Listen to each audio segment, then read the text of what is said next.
Hello everyone and welcome back to the Horror Hut. Before you drift off, it would be a nice idea if you could leave a comment to let me know where you are listening from. Please don't forget to give the video a like and subscribe to the channel. Right, let's get comfy and relaxed, and let's begin. Story 1, Vanishing Vehicles, Haunting Highway Pursuit. The night was quieter than usual, the kind of quiet that seemed to press in on the car from all sides. The highway was mostly empty, save for the rare car that passed me in the opposite direction or slipped past on my left.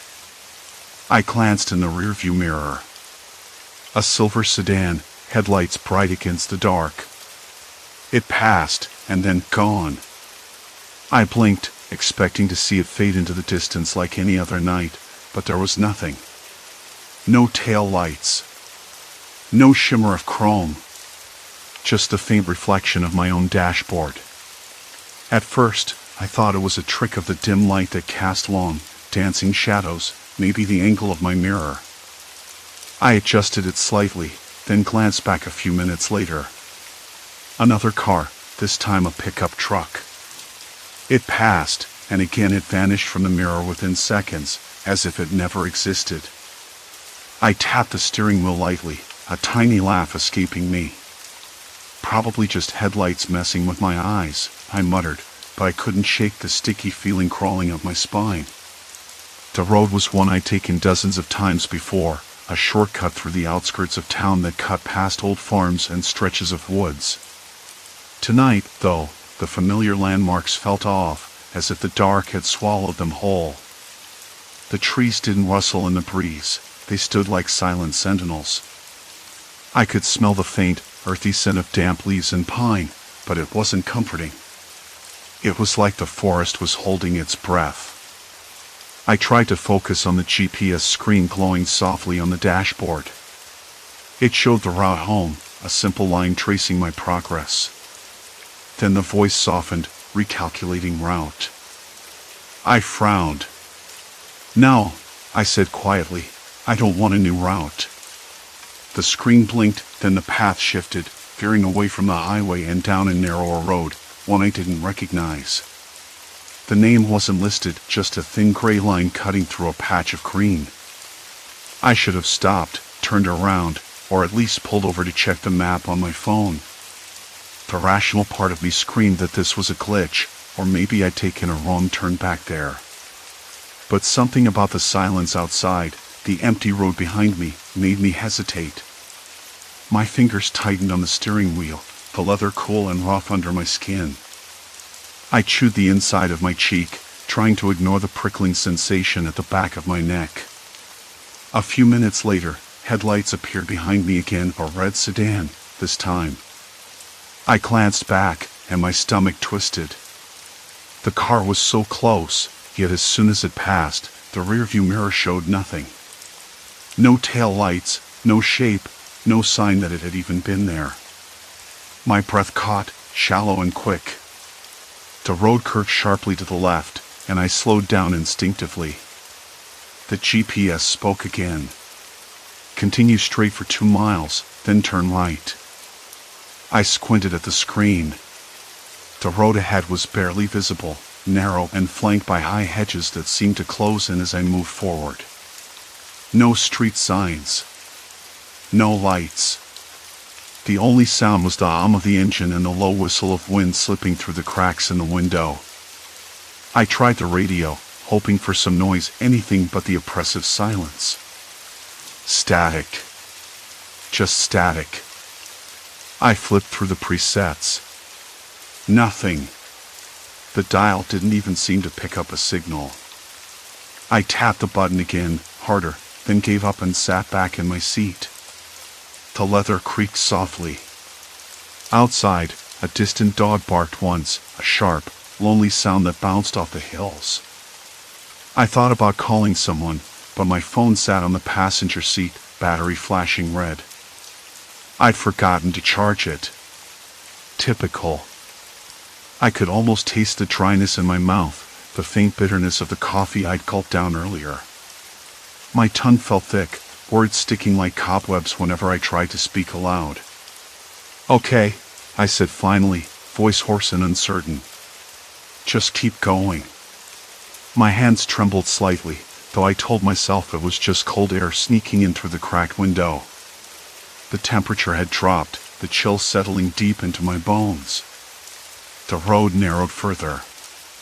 The hedges gave way to gnarled trees, their branches twisting like arthritic fingers just beyond the glow of the headlights. Shadows pulled beneath them, dark and shifting. A sudden rustle to the right made me jerk the wheel, heart hammering. A shape darted across the road, a deer, maybe, or a stray dog.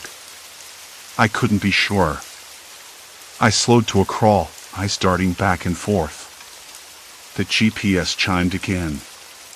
Turn right in 1 mile. The voice was calm, almost too calm, as if it hadn't noticed the road I was on was unmarked, unlit, and completely unfamiliar. I thought about the cars I'd seen or not seen earlier. Was I imagining things? The idea seemed ridiculous, but the more I looked in the mirror, the more certain I became that I was alone out here. Completely alone. The sky was darker now. Clouds had gathered, blotting out the stars. The moon was a pale sliver, barely aglow behind the thick canopy of trees. The air smelled different, musty, like old wood and wet earth, but also faintly metallic, a scent I couldn't place. My eyes grew heavy. The road stretched on, empty and unforgiving. I blinked, trying to steady my breathing, but the strange quiet pressed against my chest like a weight. And then the GPS voice said something that made me freeze. Turn right now. When I looked up, the road wasn't there. Just a wall of bushes, dense and unyielding, blocking the way forward. I slammed on the brakes, the car squealing against the asphalt. My heart pounded so loud I was sure the trees could hear it. Turn right now. The voice repeated, soft and insistent. I swallowed hard, fingers gripping the wheel until my knuckles whitened. The headlights caught a flicker of movement in the bushes, something watching. I told myself to stay calm, to think, to remember how to get home. But the car behind me was gone, and the GPS was rerouting me deeper into nowhere. I sat there for a long moment, the car idling like a slow, anxious heartbeat in the thick darkness. The metallic scent lingered in the air, stubborn and out of place. I leaned forward, pressing my nose to the slightly open window. It reminded me of the smell inside old industrial warehouses, oil and rust and something I couldn't name. It was colder than I expected for this time of night, a dampness that crept through the glass and settled on my skin. I knew the GPS couldn't be right.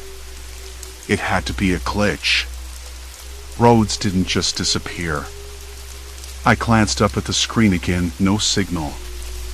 The map was still trying to reroute me, the blue line twisting and turning through unmarked areas, deeper into the woods. I tapped the screen, hoping for a reset. Nothing. I thought about calling someone, but my phone showed no bars, just the cold, blinking icon that meant I was miles from anywhere. The last car I'd seen, maybe an hour ago, had vanished off my mirror like it had never existed. Maybe it really hadn't. I considered turning around, but then the GPS voice came through again, softer this time, almost coaxing, turn right now. I swallowed hard and forced my foot down on the gas, veering toward the bushes like a fool. The car bumped up over a patch of uneven ground, scraping against branches. The headlights caught shadows that swayed just beyond the trees, but I couldn't tell if they were animals or something else. The road was a narrow dirt track, barely wide enough for one car, twisting and curling like a snake. The trees pressed in close on either side, their branches scraping against the roof and sides of the car with a dry, brittle sound. The air was thick with the smell of wet earth and decaying leaves, and the only sound was the crunch of tires on gravel and the occasional snap of a twig. I kept my eyes glued to the rearview mirror, but it was empty. No headlights. No tail lights. No other cars. Nothing. A sudden rustling made me jerk my head to the side. Something moved between the trees, just beyond the reach of the headlights. A figure, maybe? I blinked, but it was gone. I told myself it was a deer or some other animal, but it didn't feel right. There was a stillness to it, like waiting. Waiting for me. The dirt road wound on, and the GPS continued to reroute, its voice now a whisper under the hum of the engine. The map showed no names, just lines that ended abruptly in the dark. I was somewhere no one visited, and the thought sent a cold shiver down my spine. I pulled over for a moment, turning off the engine. The silence was sudden and absolute. No wind. No insects. No distant sounds of civilization. Just the quiet breathing of the car and my own ragged breath. I looked out the window into the blackness. Then, faint at first, I heard it, a low murmur. Voices? Whispering? Impossible, I thought. There was no one else here. I pressed my ear to the window, trying to catch words, but it was just fragments, indistinct syllables carried on the wind. My hands trembled as I grabbed a flashlight from the glove compartment and clicked it on. The beam cut through the shadows, illuminating the rough bark of the trees and patches of moss. Nothing but trees. I tried to shake the feeling, but my skin prickled, and the hairs on my arms stood up. I was not alone. A sudden crack made me jump, this time from right behind the car. I spun around in my seat, heart pounding. A pair of headlights appeared far down the dirt road, moving slowly toward me. Relief flooded through me. Someone else. But as the vehicle drew closer, my stomach dropped. It was an old pickup truck, rusted and dented, crawling along like it didn't want to be seen. The driver's window was down, and a man's face flickered in the beam of my headlights. His eyes caught mine, but there was no recognition in them. Just a blank, cold stare that chilled me to the bone. The truck slowed and stopped about 10 feet behind me. The engine idled low and steady. The man didn't move. I could see the outline of his jaw tightening, the way his hand gripped the steering wheel like he was waiting for something. I said, "Hey," my voice cracking. "Are you okay?" No answer. Just silence. I reached for the door handle but hesitated. Something didn't add up. The man's face was expressionless, but there was something about the way he watched me, like he was calculating, weighing. The truck's radio crackled suddenly, a burst of static followed by a voice, low and hurried, too faint to make out words clearly. The man's head twitched toward the radio as if he was listening to something urgent. I glanced back at the GPS. The route hadn't changed. It still urged me deeper into the woods. My throat tightened. I couldn't stay here. Not with that waiting in the shadows behind me, and not with this man who looked more like a ghost than a person. I put the car in reverse, headlights illuminating the truck's cold, empty stare. The radio crackled again, and the man's lips moved silently. I didn't wait for a second chance. The car lurched backward, tires spinning on loose gravel. The truck didn't move. Didn't follow. Just sat there, watching. I pulled back onto the road and slammed the car into drive. The GPS recalculated, this time taking me off the dirt path and onto a narrow strip of cracked asphalt. The trees gave way slowly to an open stretch of land where the air smelled less metallic and more like pine and damp grass. I exhaled hard, but the relief was fleeting. The radio on the truck had stopped crackling. The man was gone. The road ahead was empty again. No lights behind me. No voices. No sign of the stranger or the pickup. Still, I knew I wasn't alone. Something was out there, watching, waiting for me to make a wrong move. And the GPS was leading me right into it. I gripped the wheel tighter and forced my eyes up to the road ahead. The calm was an illusion. Storm clouds were gathering, and I was driving straight into the heart of them. The sky darkened like a bruise, heavy and low. I glanced at the rearview mirror. Nothing. No headlights. No reflection of any car or truck. The road behind me was swallowed by shadows. It wasn't just that the other vehicles disappeared quickly anymore. Now, it was like they never existed at all. The last few had vanished before I even had a chance to register their presence. I wasn't imagining it. I was certain. The world was shrinking, tightening around me, folding in. The GPS voice was calm, too calm. Turn right in 500 feet. It didn't sound like itself anymore, like the mechanical reassurance was strained beneath the surface, a thin veneer over something else. I tried to switch it off, but the screen just flickered and rerouted me deeper into unmarked territory. No highways, no towns, no friendly exit signs. Just a lonely ribbon of road swallowed by thickening woods. I told myself there had to be a reason.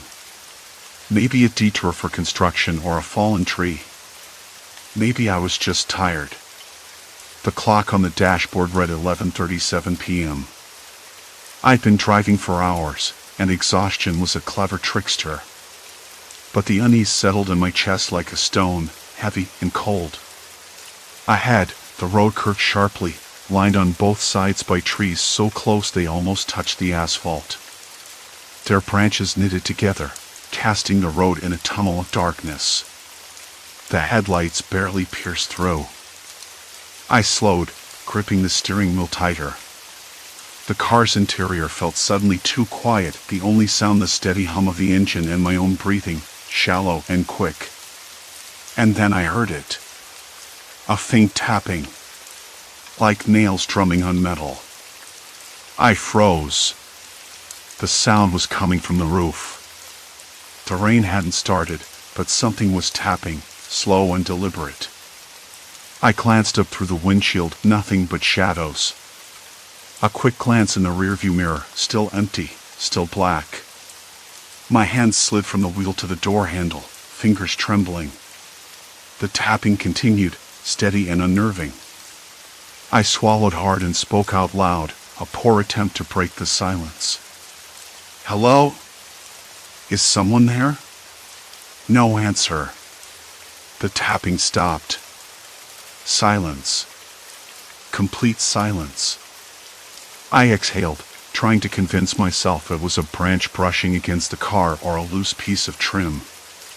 But my skin prickled, goosebumps rising despite the sticky heat. I kept moving, eyes darting from side to side, searching for anything out of place. The GPS chimed again. In 200 feet, turn left. No street name. No landmarks. Just a sharp left into the dark. I hesitated. This wasn't a road I recognized. The map on the screen was blank, save for a tiny blinking dot that represented me. The dot was moving further away from civilization, from the highway, from any sign of life. I wanted to turn around. I wanted to drive back the way I came, follow the cracked asphalt back to the open stretch, back to the fading glow of distant headlights. But the GPS insisted. Left in 200 feet. Left in 100 feet. I blinked, the tension knotted tight in my stomach. And then I saw it. A figure standing at the edge of the trees where the road bent sharply. Too still. Too tall. Just a dark silhouette against the deeper black of the woods. I slammed on the brakes, tires skidding briefly on loose gravel that hadn't been there moments before. The car jerked to a stop just before the turn. The figure didn't move. Didn't blink. My breath hitched. I scanned the side mirrors. Nothing else on the road. No lights. No cars. No other people. The tapping started again, this time from the passenger side window. Faster. More insistent. I stared at the glass, heart hammering against ribs as if trying to escape. "Who's there?" I said, voice cracking under the weight of the night. The tapping stopped once more. I dared to glance out the window. No one. I spun back to the windshield. The figure was gone. I tried the door handle. Locked. All of them locked. I pressed the button to roll down the window. Nothing. The power was off. The radio, the interior lights, even the GPS flickered and died for a moment before the screen switched back on, blank except for the blinking dot. I leaned forward, jaw tight, trying to steady my hands. The air inside the car felt thick, almost suffocating. My throat was dry, but I couldn't drink. The bottle of water was sitting in the cup holder, untouched. The GPS voice returned, cold and mechanical again. "Turn left now." I didn't move. The figure reappeared, this time closer, just beyond the shoulder of the road. No features visible, just an outline. I could see it clearly in the beam of my headlights, the way it stood perfectly still, watching. A sudden crack echoed through the night, sharp and dry. Something breaking in the woods. Leaves rustled, but the figure didn't flinch. It was waiting.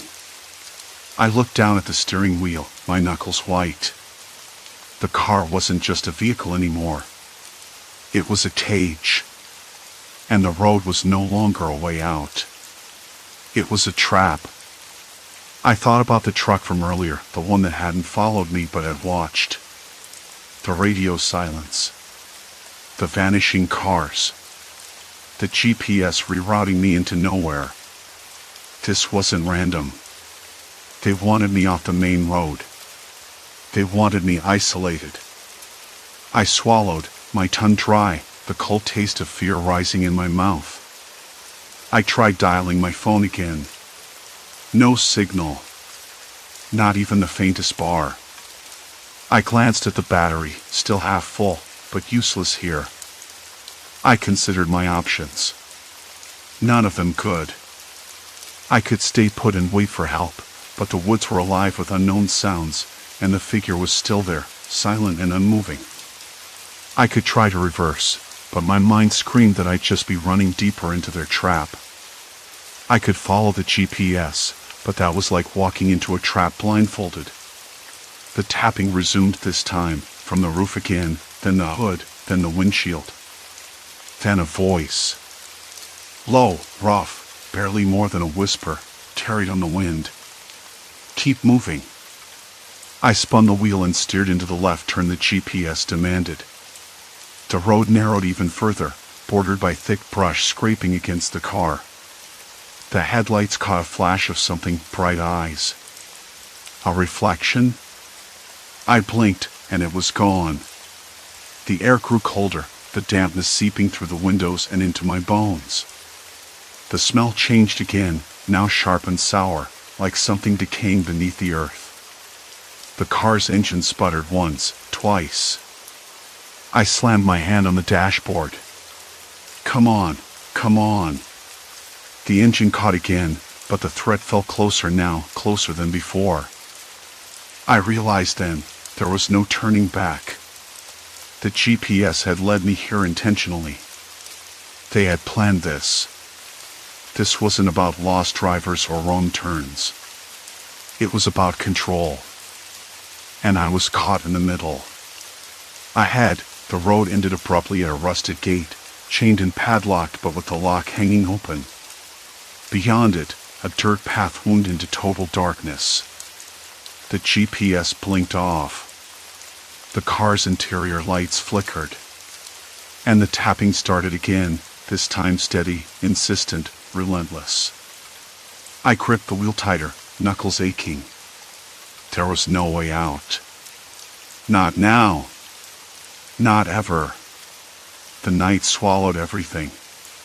The cold seeped deeper, settling into my bones like a slow drip of ice water.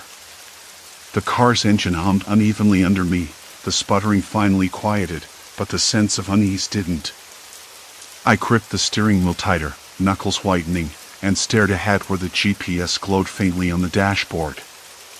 It insisted I keep going, rerouting me deeper into this unmarked stretch of road that felt less like a path and more like a noose tightening around my throat. The tapping on the roof had stopped, vanished as suddenly as it started. But the whisper lingered. Keep moving. The voice was rough, breathy, as if carried by the wind itself, yet it was unmistakably human. I wasn't alone. Not really. I swallowed past the dryness in my throat. My eyes darted between the dim glow of the GPS and the darkness beyond the headlights. The trees pressed in on either side, shadows thick and still. No other cars. No other lights. Just me and the cold, damp night. The smell of decay grew stronger, sharp and acidic, clawing at my nostrils. Something rotten lay buried under the soil, I was sure of it. My fingers traced the edge of the steering wheel, feeling the faint stickiness of sweat. I thought about turning back. I really did. But the GPS recalculated again, the blue line bending left, then right, then left again into branches that scraped the car's sides like fingernails. The road narrowed until it was barely more than a dirt track. I glanced in the rearview mirror. The road behind stretched empty and dark. No headlights. No sign of any other vehicle. Even the sky seemed heavier here, darker. I exhaled hard and kept going. The tapping returned. This time from the hood. Thud. Thud. Thud. Slow and deliberate. My heart skipped a beat. I turned the radio on, static crackling like a dying fire. The tapping paused. I switched it off. The tapping began again, this time on the passenger window. Stop. My voice was barely a whisper. Silence. Complete silence. Then a soft, dragging sound came from somewhere outside. Something scraping along the gravel, just beyond the reach of the headlights. I froze, breath hitching. The GPS blinked again, rerouting. Left, then right, then straight into a dense patch of trees that seemed unnaturally thick. I wanted to scream, to slam the door and bolt. But the doors locked automatically when the engine started. I knew how that sounds, paranoia, maybe, but this wasn't my car anymore. Not really. A sudden flash caught my eye, a figure, just a glimpse, between two trees. Pale in the moonlight. No movement. No sound. Then gone. I blinked, and it was only darkness. I forced my foot down harder on the accelerator. The car lurched forward, tires crunching over loose stones. The road twisted, uneven. The headlights barely penetrated the gloom ahead. The temperature dropped again, breath fogging the windows. My thoughts raced. Who were they? Whoever was out here wasn't playing games. This was control, like I'd realized before, but why? What had I stumbled into? The tapping returned, this time on the roof, then the hood again, faster, more insistent. My hands trembled. I tried to ignore it, focusing on the road, but every scrape and thud set my nerves on edge. Suddenly, the engine stuttered violently. The dashboard lights flickered. I slammed my hand down on the steering column. Come on, don't die now. I needed this car to keep moving, to get out of this nightmare. The engine caught, momentarily steady. But the GPS screen blinked off, leaving only the faint glow of the dashboard. No directions. No reassurance. I cursed myself for relying on it. It had led me here. into whatever this was. I glanced again in the rearview mirror. Nothing. No headlights. No tail lights. No sign of any other car. The road behind me swallowed by darkness. It was like the world had shrunk to this narrow strip of cracked asphalt and the trees closing in on either side. A sudden movement caught my eye, a shadow crossing the road ahead, too fast to identify. I slammed on the brakes, tires screeching. The car skidded, gravel flying, but stopped just before the edge where the road crumbled into brush. My heart hammered. I fumbled for the door handle, then stopped. What was I thinking? Getting out here would be like stepping into a trap. The tapping stopped abruptly. Silence. The night pressed in closer. Then the whisper again. Low and rough. Don't stop. I shook my head, fingers curling around the wheel, knuckles white. I don't know who you are, I said aloud, voice cracking, but I'm not going anywhere with you. Silence. Then a voice, clearer this time, closer. You don't have a choice. The words echoed through the car, through the cold air, twisting into something cruel. I swallowed hard, sweat slick on my palms. Then the headlights behind me flickered to life. Not far. Not distant. Right there. The engine roared again, steady now, and the GPS blinked back on, glowing with a new route straight ahead into the darkness. I pressed the gas. The car surged forward, tires biting into the gravel, the trees whipping past. The headlights behind me followed, steady and relentless. I didn't look back. Not once. The road was still slick with rain when I finally stopped. I rested my forehead against the steering wheel, tasting the stale remnants of my last sip of water. The cold sweat on my neck made me shudder despite the warmth of the heater.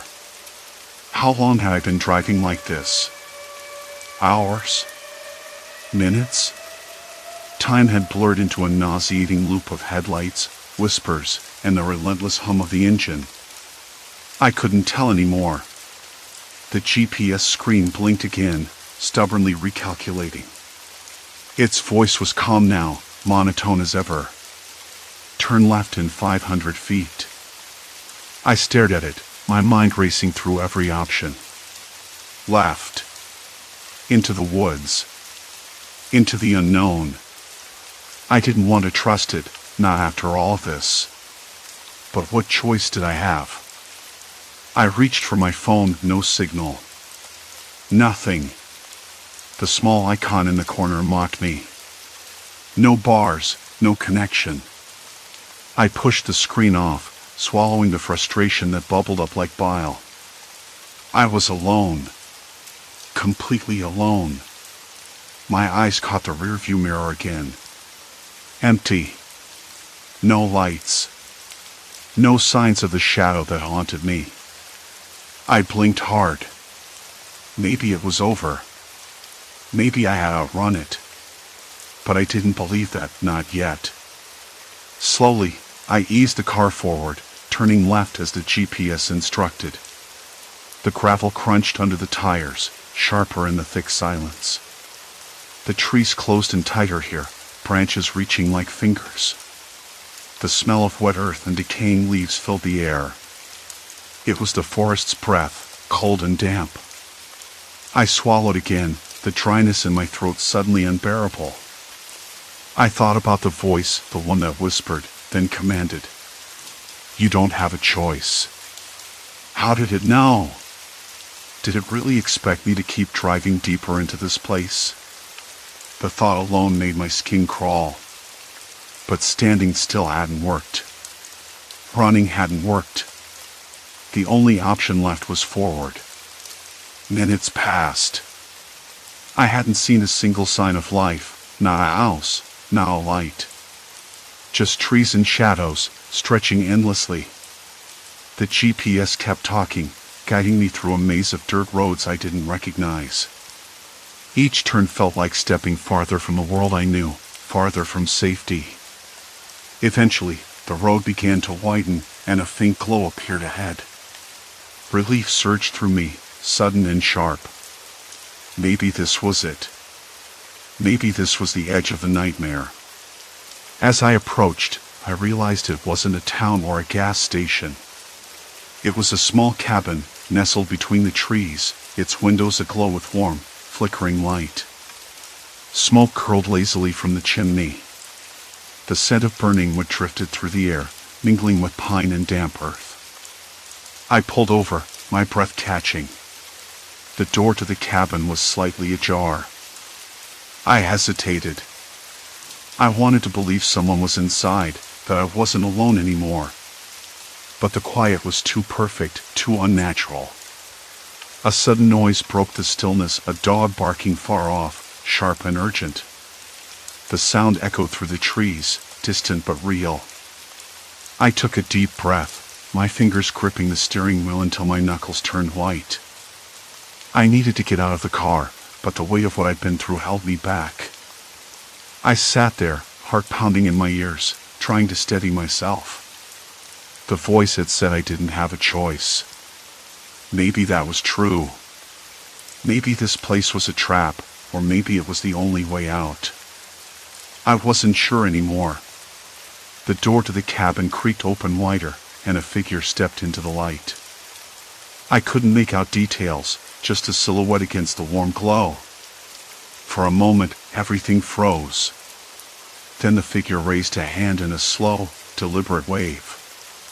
"Hey," the voice was calm, steady. "You okay?" I blinked, swallowing hard. I think so," I managed, voice rough. "Come on in," the figure said. "It's cold out here." I hesitated, then unlocked the door and stepped out. The cool night air hit me, crisp and sharp. The ground beneath my feet was soft, covered in pine needles and moss. The smell of the cabin grew stronger, with smoke, old fabric, something faintly sweet. Inside, the warmth wrapped around me like a blanket. The floor was worn wood, the walls lined with shelves of books and odd trinkets. A fire crackled in the hearth, casting dancing shadows that seemed to breathe with life. The figure, an older man, maybe in his 60s, motioned for me to sit. "Name's Henry," he said, eyes kind but tired. "You're lucky I found you." I sank into a chair, exhaustion pulling at my limbs. "Found me? How?" He shrugged. "I keep an eye on this road. People get lost out here all the time, especially at night." I nodded, the knots in my stomach loosening just a bit. I thought someone was following me." Henry's gaze sharpened. "You're not the first. But it's not ghosts or monsters out here. Just people. People who use the dark to scare folks off the road. To keep them away." I swallowed again, the pieces clicking together in my mind. The whispers, the taps, the vanishing cars. It was a game. A warning. A trap. "Why?" I asked quietly. Henry shook his head. "Old grudges. Land disputes. Fear. Sometimes just boredom. People get desperate in places like this." I looked at him, fatigue and relief mingling. "What do I do now?" He smiled faintly. "Stay the night. Rest. Tomorrow, you'll find your way back. I'll help you." I wanted to believe him. Needed to. The terror that had clung to me so tightly all night began to ebb, replaced by a tentative hope. Maybe the nightmare was over. But as I sat there, watching the fire flicker, I realized something else had changed inside me. The road had taken more than just my direction. It had taken my trust, my sense of safety. It had stripped away the certainty I'd carried for so long. and I wasn't sure I'd ever get it back. The next morning, the sky was pale and still damp with rain. Henry brewed coffee that smelled like earth and caramel, the steam curling in the cool air. We sat on the porch, wrapped in blankets, watching as fog lifted from the trees. "I'll drive you back," he said. "But you'll have to promise me something." I looked at him, curious and cautious. "Next time you think you're alone out here," he said, "remember there's always someone watching. Not all of them want to help, but some do. You just have to find the right ones." I nodded slowly, the weight of his words settling deep. "I will." As we drove back toward the highway, the trees thinned and the familiar hum of the world returned. The GPS was silent now, its screen dark. My hands gripped the wheel, steady this time. I didn't look back. But the road behind me still felt alive, a living memory that whispered in the spaces between my breaths. I was changed. Not broken, but marked. And I knew the echoes of that night would follow me for a long time. Story 2, Devoured by the Earth, Truckers' Deadly Sinkholes. The highway stretched out like a ribbon of cracked asphalt, thin and wavering under the late afternoon sun. Sinkholes up ahead, roads closed past mile marker 42. "Turn back, folks. Serious danger." I caught the warning just as I was passing the faded green mile sign, its paint chipped and peeling. My hands tightened on the wheel. Sinkholes. The word carried weight, a sudden jolt in an otherwise unremarkable stretch of highway. I glanced in the rearview mirror at the empty road behind me, then pulled off at the next exit, hoping to find another way. The air smelled faintly of dry pine and dust, the kind that sticks in your throat and makes your eyes water. There was a faint warmth to the breeze, but it carried something else, a metallic tang I couldn't quite place. Maybe it was just the smell of old gravel and rusted guardrails. I shook my head, trying to clear the odd taste from my mouth. I found a narrow back road marked only by a cracked wooden sign that leaned crookedly, the letters mostly worn away. The road was barely wide enough for one car, the edges fraying into weeds and dirt. The tires crunched over loose stones, and the suspension groaned in protest. I kept the windows down a crack, letting the sound that seemed to vibrate in my bonus of the forest seep into the rustling leaves, a distant bird call, the faint hum of insects waking up. The CB radio crackled again. Sinkholes swallowing trucks. "Don't try the main road. Turn around while you can." The voice was frantic this time, breathless with panic. I swallowed hard, a cold trickle running down my spine. I wanted to tell myself I'd be fine, but there was something in that voice that didn't sit right. Something desperate. I glanced at the GPS. No signal. Of course. I wasn't surprised. The screen flickered, then went black. I exhaled slowly, trying to steady the sudden tightness in my chest. This part of the state had always been a dead zone for most electronics. No bars, no maps, no quick answers. The road curved sharply, flanked by trees that seemed to lean in closer with every turn. Their branches scraped against the windshield, leaving streaks of sap and dirt. The sunlight filtered through in mottled patches, casting long shadows that danced with the swaying boughs. The air felt cooler here, damp and heavy, like the inside of a cave. A dog barked somewhere off in the distance, sharp and sudden. It startled me, and I caught my breath. The sound didn't repeat. It was as if whatever had made that noise didn't want to be heard again. I reached a fork. The left road was crumbled, jagged edges breaking away into a shallow ravine. The right path was rough but seemingly intact, the pavement mottled with cracks and weeds growing through the seams. My instinct screamed to turn back, but the CB chatter had left no other options. I turned right. The vehicle lurched as the tires hit a patch of loose gravel. I gripped the wheel harder, eyes flicking to the side mirrors. No other cars. No people. Just the growing silence that pressed in like a weight. The radio flickered, then cut out completely. Static filled the cabin, an unyielding roar that drowned out even the hum of the engine. I reached over and fumbled with the knobs, twisting and clicking in vain. Nothing. The road ahead narrowed further, the shoulders crumbling into ditches lined with dead leaves and broken branches.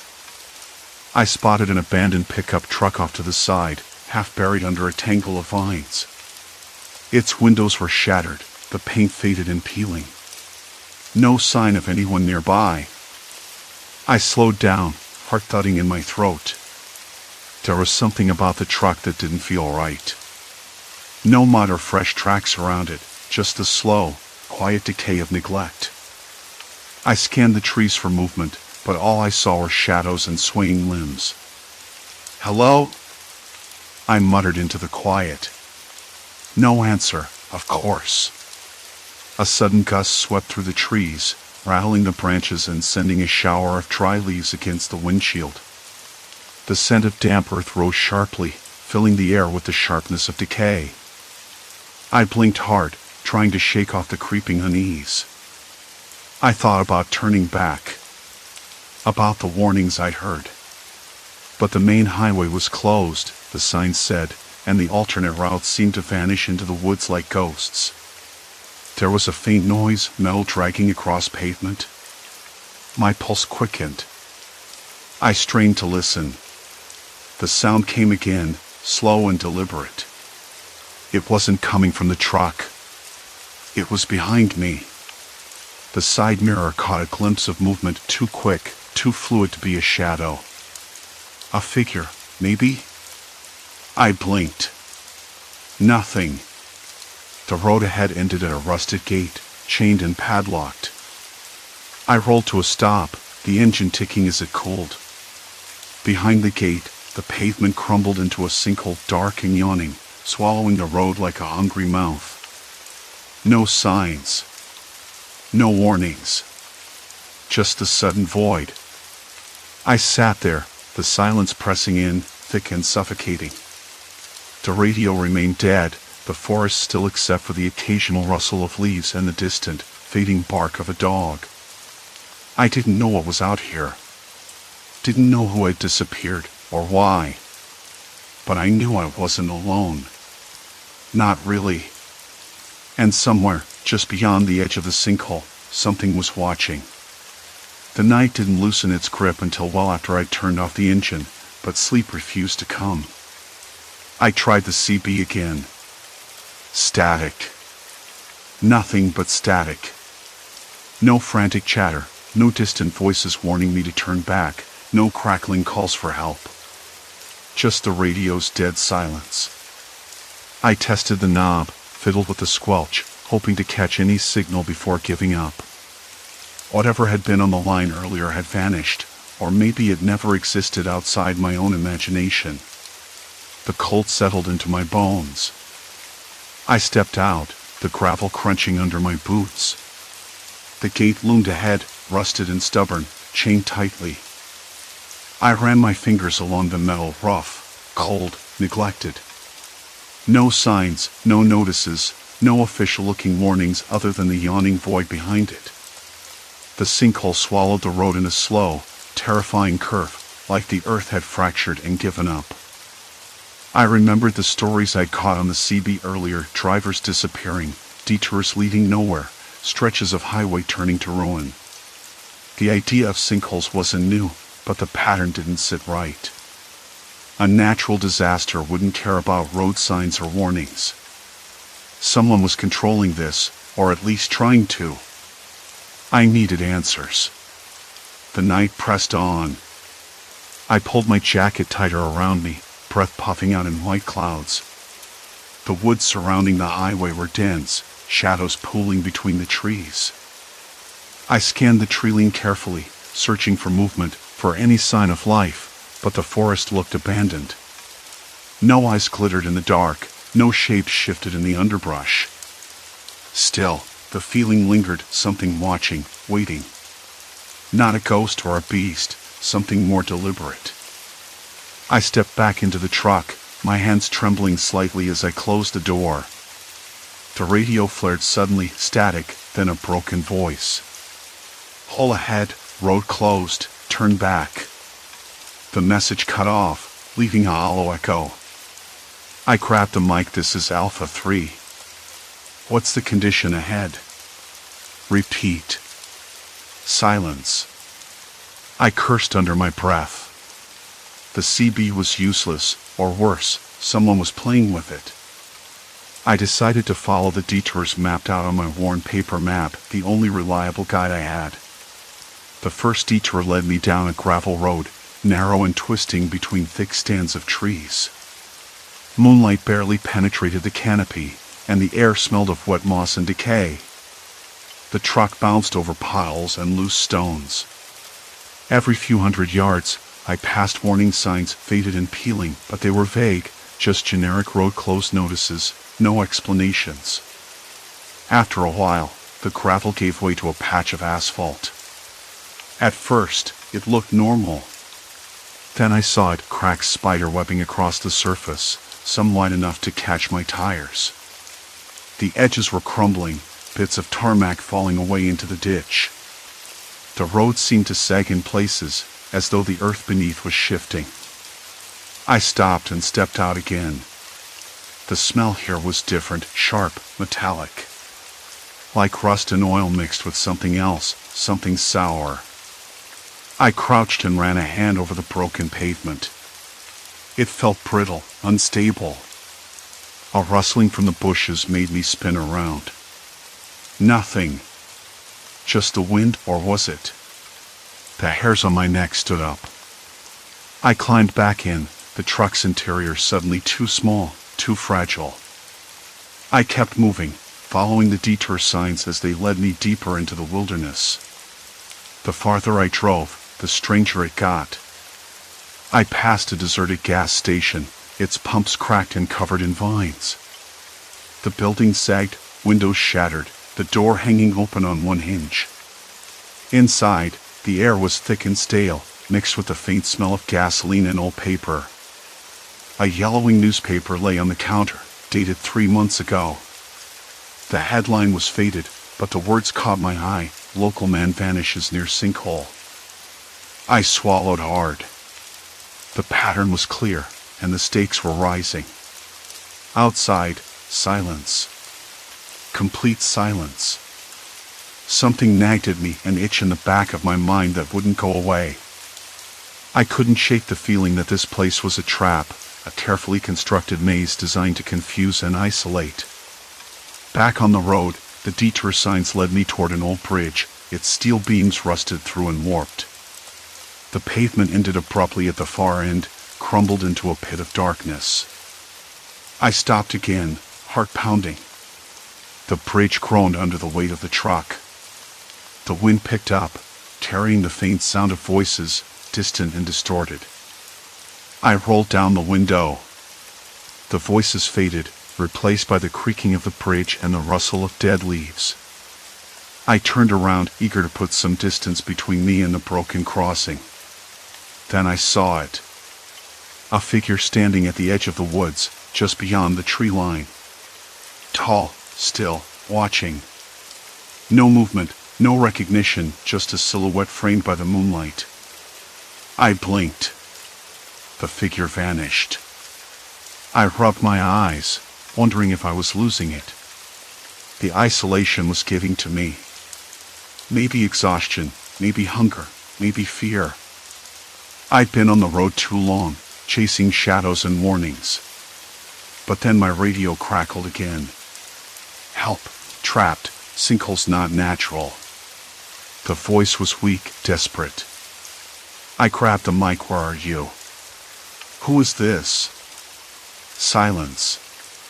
The truck's headlights pierced the darkness ahead, illuminating the cracked pavement and the endless woods beyond. Somewhere out there, someone was in trouble, or worse. I couldn't turn back. Not yet. Not when the answers were so close. I started the engine, the vibrations humming through the cab, and pressed forward into the gathering storm. The truck's engine thrummed low beneath me, a constant reminder that I was still moving forward, though all I wanted was to stop, to close my eyes and pretend none of this was happening. I glanced in the rearview mirror. Nothing but darkness and the faint outlines of trees leaning like silent sentinels. No headlights. No tail lights. Just me, alone, or so I thought. The road twisted ahead, a scar on the earth, patches of pavement crumbling into jagged holes, like the ground was breathing and ready to swallow me whole. I tried the detours, every side road a dead end, overgrown or washed out, or worse, just more broken asphalt leading nowhere. It wasn't random. Someone had been here before me, and now they were gone. Vanished. No signs, no wreckage, no clues. Just empty silence. I told myself I wasn't imagining it. The figure at the tree line hadn't been a trick of the light or exhaustion. It had been real. Watching. Waiting. I rubbed my eyes again. The dryness stung. I needed water. I needed to think.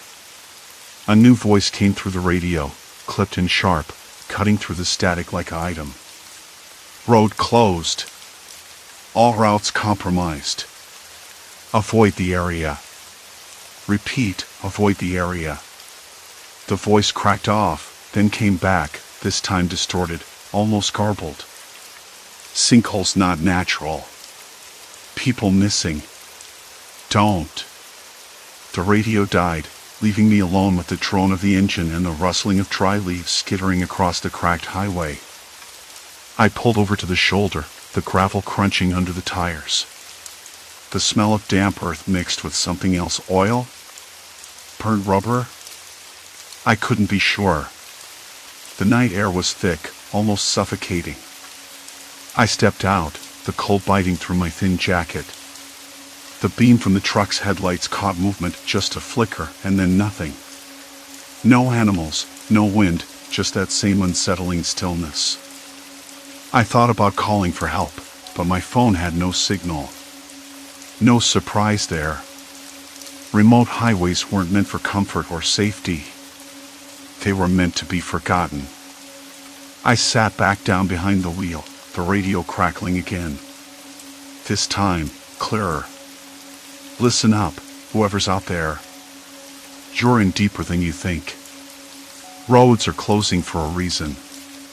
Don't trust the signs. Don't trust the quiet.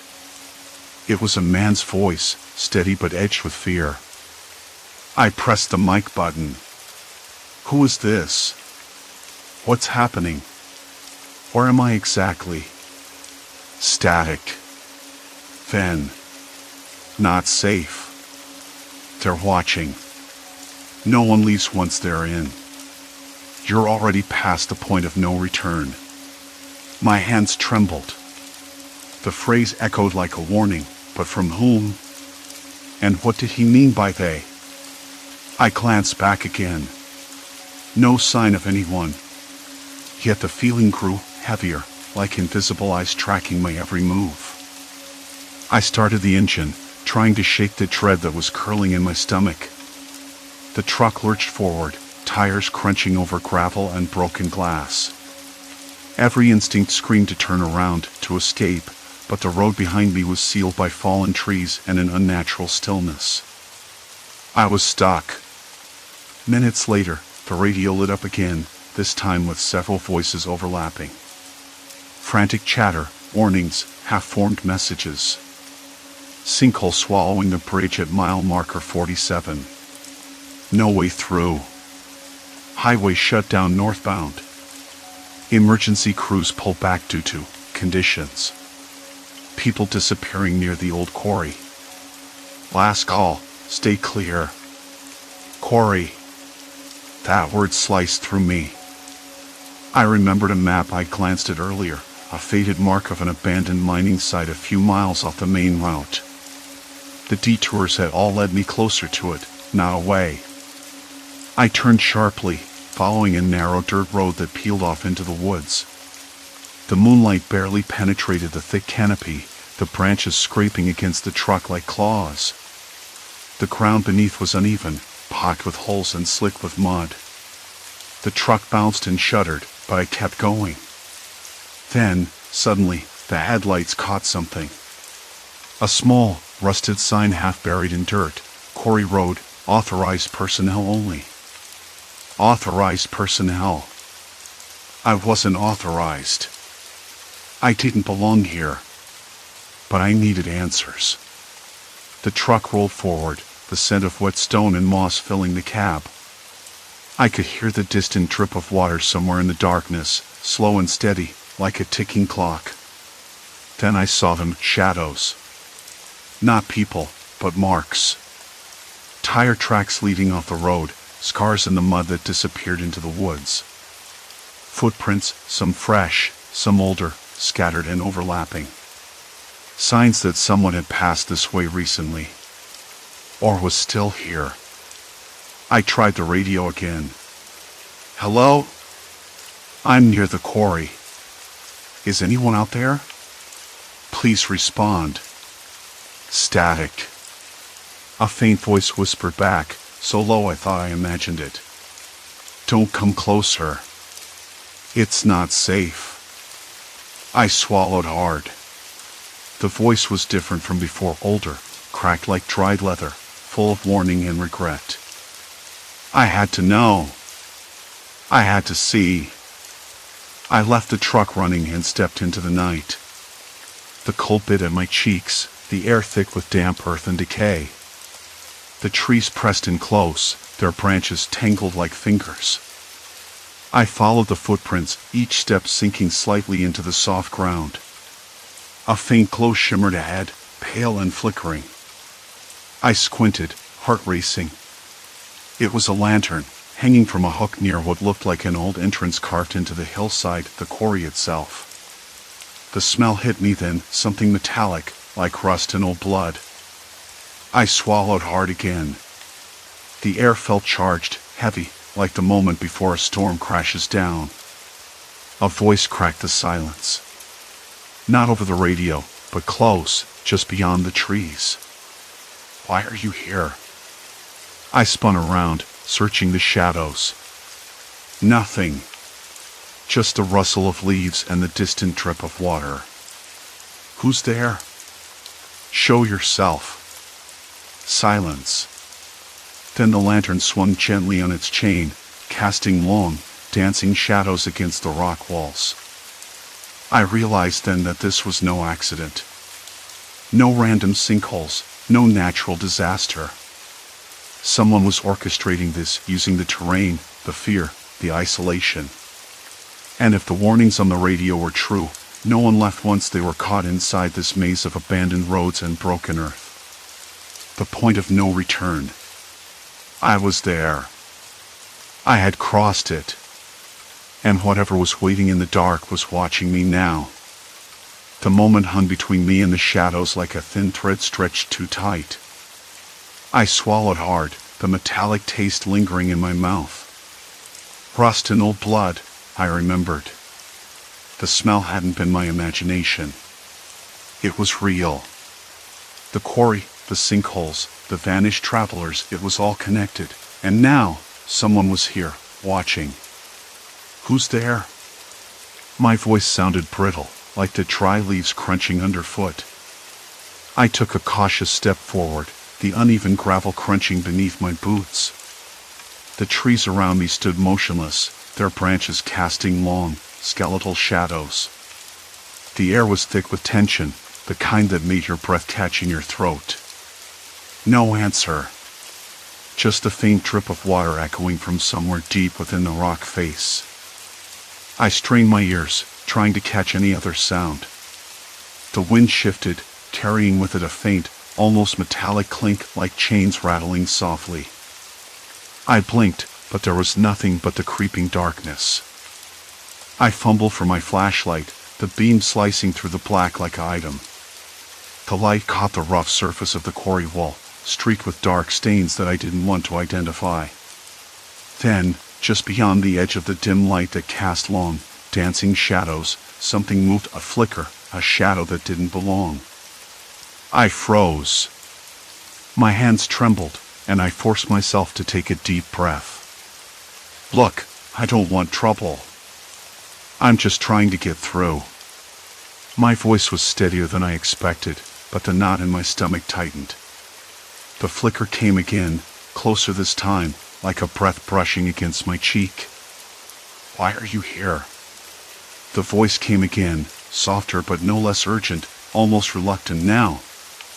I hesitated. Part of me wanted to run, to turn back to the road and leave this place behind. But curiosity, or maybe something darker, held me rooted. I'm looking for answers. The words tasted strange, almost foolish. People have disappeared here. Sinkholes, road closures. I need to know what's going on. The silence stretched, then a faint chuckle, dry and humorless. Answers don't come cheap, the voice said. I scanned the darkness, trying to find a shape, a figure, anything. All I saw were trees, the hanging lantern, the jagged rocks. The scent of rust and old blood grew stronger, like a cold wave washing over me. Who are you? I asked, forcing myself to keep the flashlight steady. The light flickered, then steadied. From the edge of the beam, a figure emerged, a man, gaunt and pale, his clothes torn and dirty. His eyes were sharp, alert, but there was something haunted in their depths. He held the lantern, its chain clinking softly in his grip. Name's Eli, he said, voice low. You shouldn't be here. I took a step closer, the weight of exhaustion pressing down on me. Neither should you, then. What's happening? Why all the road closures? The sinkholes? Eli's eyes darted nervously toward the trees, as if expecting something or someone to burst through at any moment. It's not the sinkholes that'll get you, he whispered. Not directly. My pulse quickened. Then what? He glanced around again, then leaned closer, the lantern casting grotesque shadows across his face. People disappear here because of people. Not the earth swallowing them whole, but the ones who use the earth to hide what they do. I frowned, confusion prickling at the edges of my mind. What do you mean? Eli's grip tightened on the lantern. This place is a trap. Not natural. Someone's been using the sinkholes, covering tracks, hiding bodies. The road closures? They're not warnings. They're warnings to keep you out. The hair on my neck stood up. So, who? Who's behind this? He shook his head, eyes darkening. I don't know all of them. But there's a group, a network. They control the roads, the radios, the rumors. They keep the rest of us out, keep us scared, keep us silent. I swallowed hard. And the people who vanished? Gone. Buried, hidden. No rescue. No trace. A sudden rustle in the underbrush snapped both our heads toward the sound. The flashlight beam darted, catching nothing but shifting leaves. Did you hear that? I whispered. Eli nodded, eyes narrowing. They're close. Always watching. A cold sweat broke out across my back. The weight of the lantern seemed heavier now, like it anchored Eli to this nightmare. I forced myself to steady my breathing. What do we do? He looked at me, the flickering lantern light revealing a grim resolve. We get off this mountain. But not the way you came. I shook my head, heart pounding. The roads are closed. Sinkholes everywhere. There are old paths, Eli said, voice almost a growl. Forgotten trails, hidden by brush and fear. Dangerous, but safer than the roads. I hesitated. The idea of trekking through unknown woods in the dark felt reckless. but staying meant waiting for whoever or whatever was out there. "Lead the way," I said, voice barely steady. We moved carefully, Eli's lantern bobbing ahead, casting long shadows that twisted and writhed with every step.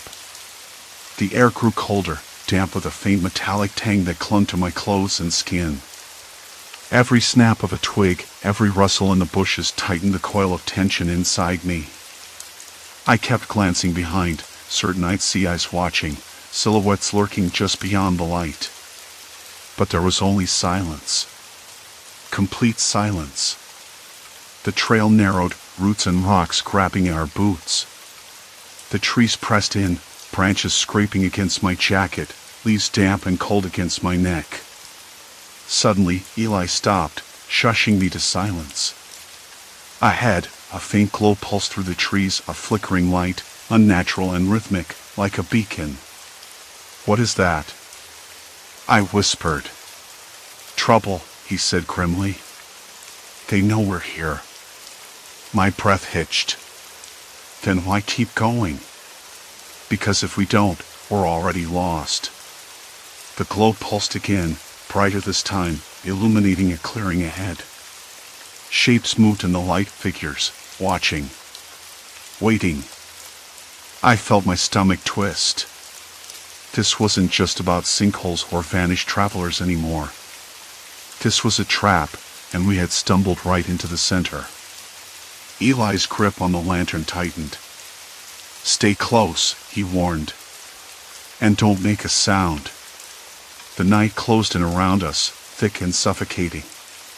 The only sound was the slow, measured breathing of two strangers, caught between the crumbling earth and a darkness far more human and far more dangerous than I had ever imagined. The night closed in around us, thick and suffocating, but somehow the tension began to loosen its grip as dawn stretched pale fingers through the trees. We didn't speak at first. The forest seemed to hold its breath, as if waiting for us to make a move. The ground beneath my feet was damp, the scent of moss and decaying leaves sharp in the cool air. I tasted it, bitter and earthy, like the last thing I'd swallowed before coming face to face with something I couldn't explain. Eli finally broke the silence, his voice low and rough. "We can't stay here. Not after what they saw." I nodded, swallowing hard. The words felt hollow, though. Who were they? What did they want? And why had the CB chatter warned of dangers far worse than sinkholes? I still didn't have answers, only fragments of fear and the echo of those watching eyes. We moved cautiously, retracing our steps, the forest now less menacing but no less mysterious. Everything had changed. The highway, the sinkholes, the vanished travelers, it was all part of something bigger, something carefully hidden beneath cracked asphalt and whispered warnings. I could feel it in my bones. By the time we reached the edge of the trees, the sun was climbing higher, splintering through the canopy in shards of gold. The deserted highway stretched before us, scarred and broken, but no longer a labyrinth of shadows. I squinted into the distance, the empty road curving away, cracked and overgrown where the sinkholes had made it impassable.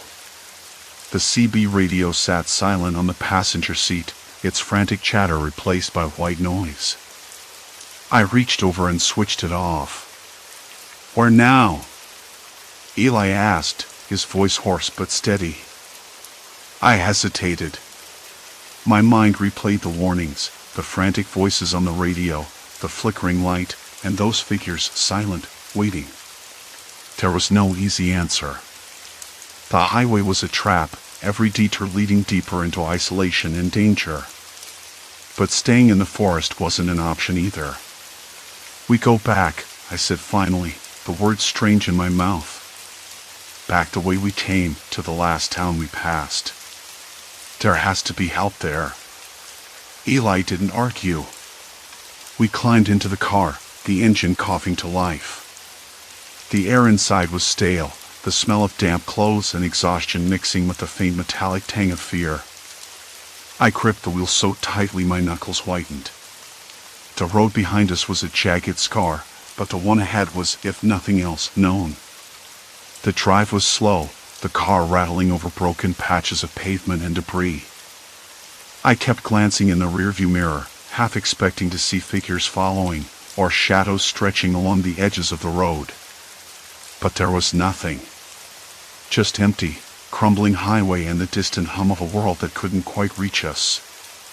At some point, my mind began to unravel the puzzle of the vanished travelers.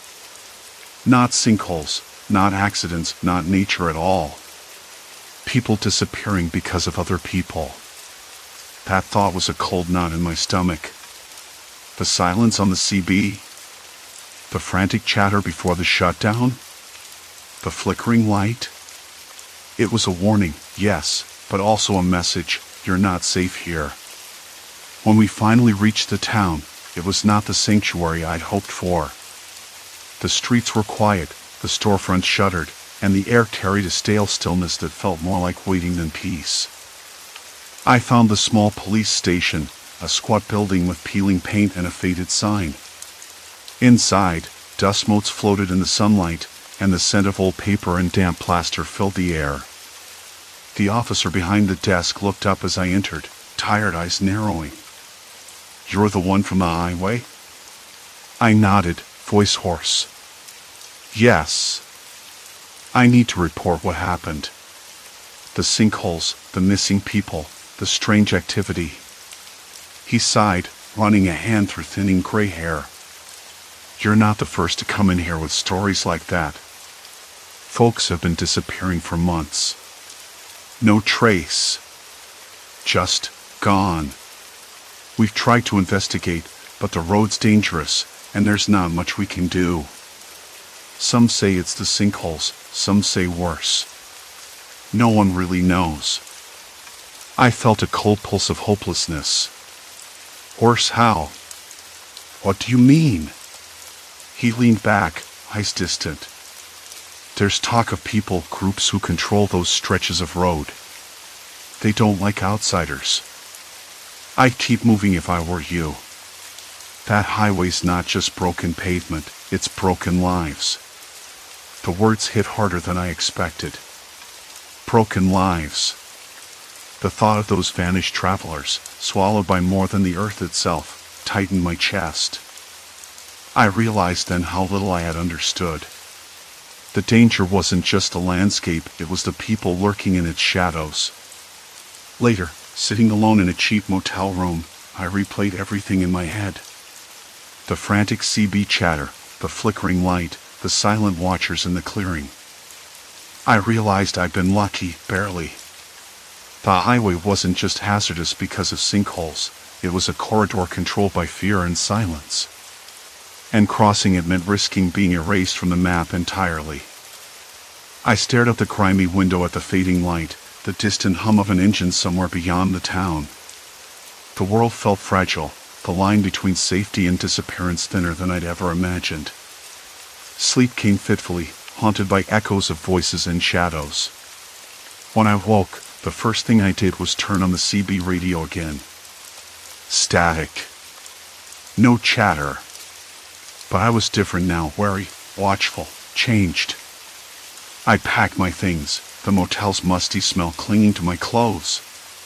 Before I left, I scribbled a note, folded it carefully, and slipped it under the windshield wiper of the car parked in the lot. A warning. A record. To anyone who might come after. If you hear the chatter, don't answer. Don't follow the glow. The road takes more than your time. Driving away from that town, the road ahead was uncertain, but I carried a hard-won clarity. The highway was a trap, yes, but not an inescapable one. Not if I kept moving, kept watching, and remembered what I'd seen. The sinkholes remained, yawning and cruel, but the real danger had been human all along. Fear, control, the silence of those who vanished without a trace.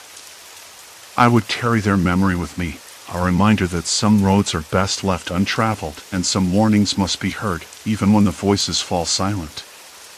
As the sun dipped low behind the hills, casting long shadows over cracked pavement, I felt the strange, steady pulse of survival. The road had tried to break me. It hadn't succeeded. Not yet. And maybe, just maybe, that was enough. Story 3, Silent Retaliation, the apartment's haunting taps. I never minded the noise.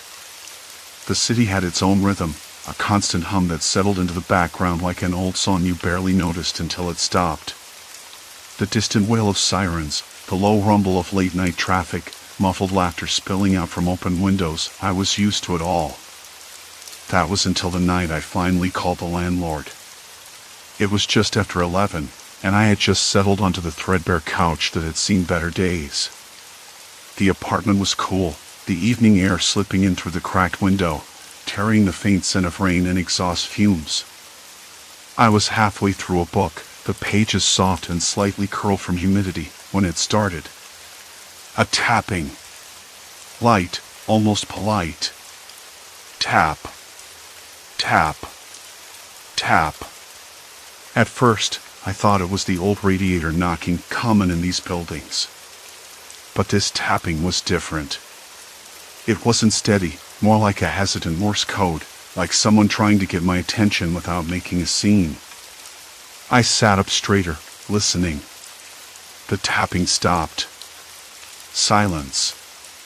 Then, from somewhere beneath the floor, if I had to guess, I heard something else. Whispers. Not the usual murmurs from neighboring apartments, but voices so faint they could have been shadows. They tickled the edge of hearing, a string of words too soft to catch but sharp enough to rattle my nerves. I blinked hard, the room suddenly colder. The yellow glow from the street lamp outside flickered through my window, casting strange shadows on the cracked plaster walls. My hands trembled slightly as I set the book down. I pushed the couch away from the wall and knelt, pressing my ear to the floorboards. No sound. Just the faint thump of my heartbeat. I told myself it was nothing. Maybe the building settling again. Or some neighbor pacing late at night. But the whispers stayed. And the tapping returned, more persistent now, like a heartbeat in a shell pressed against my ear. By the time midnight rolled around, I was exhausted and uneasy. I could taste the metallic tang of stress on my tongue, bitter and sharp. My throat felt dry, the kind of dryness that comes from holding back words you don't want to say out loud. I lay back on the couch, staring at the ceiling, feeling the vibrations under my feet, subtle, but there. When I called the landlord the next day, I expected an annoyed sigh, a promise to remind the tenants upstairs to keep it down.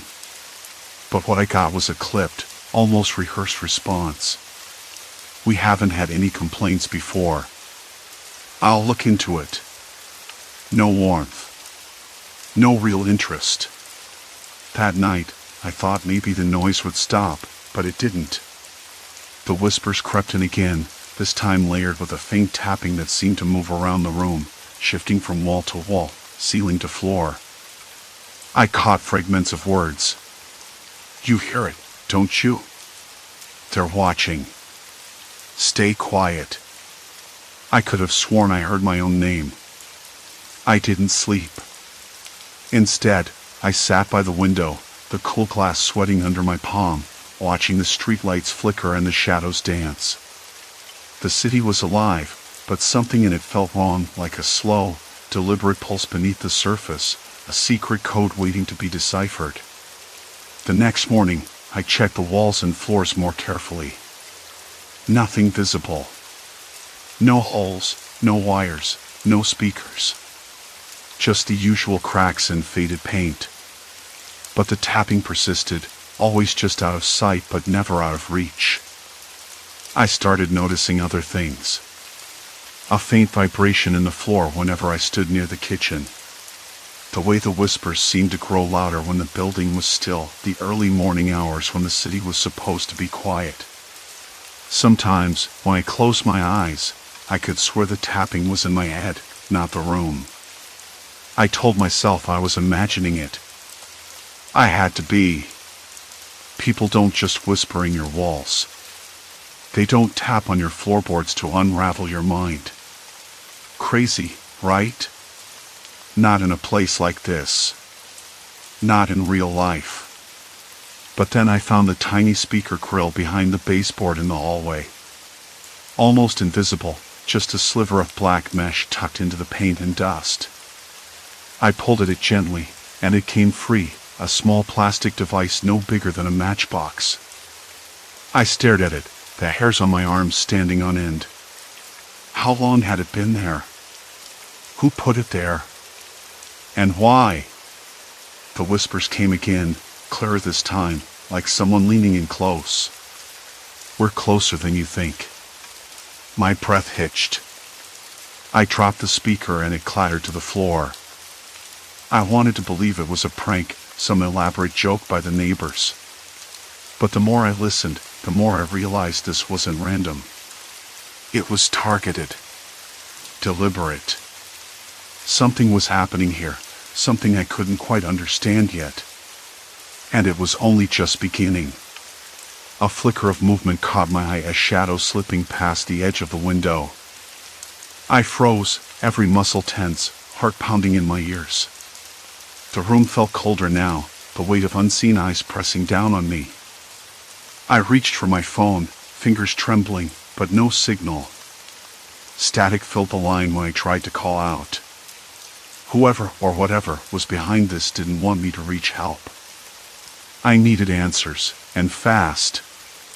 The truth was closing in.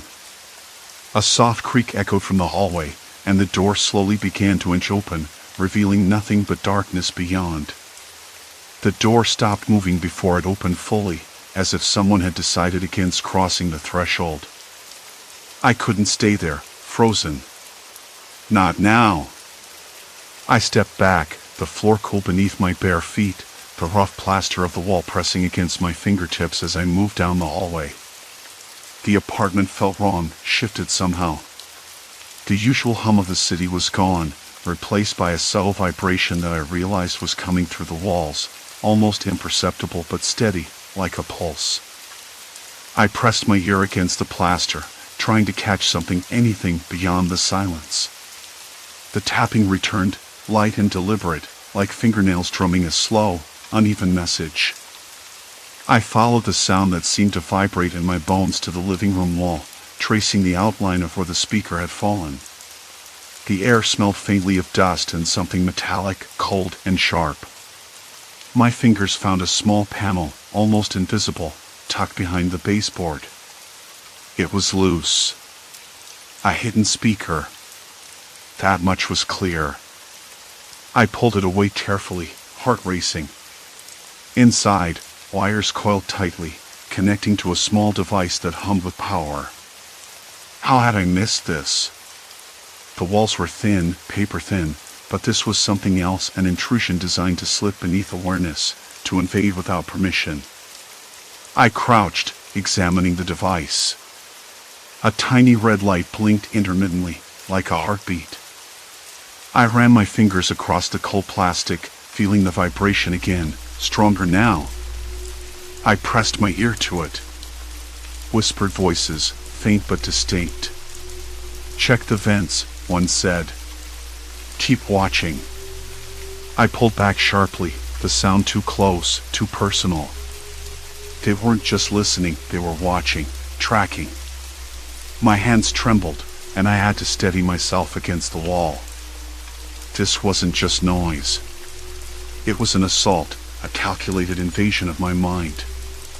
I grabbed my phone, hoping to call someone, anyone. The screen lit up, but no signal. Nothing. I tapped the screen repeatedly, the silence mocking.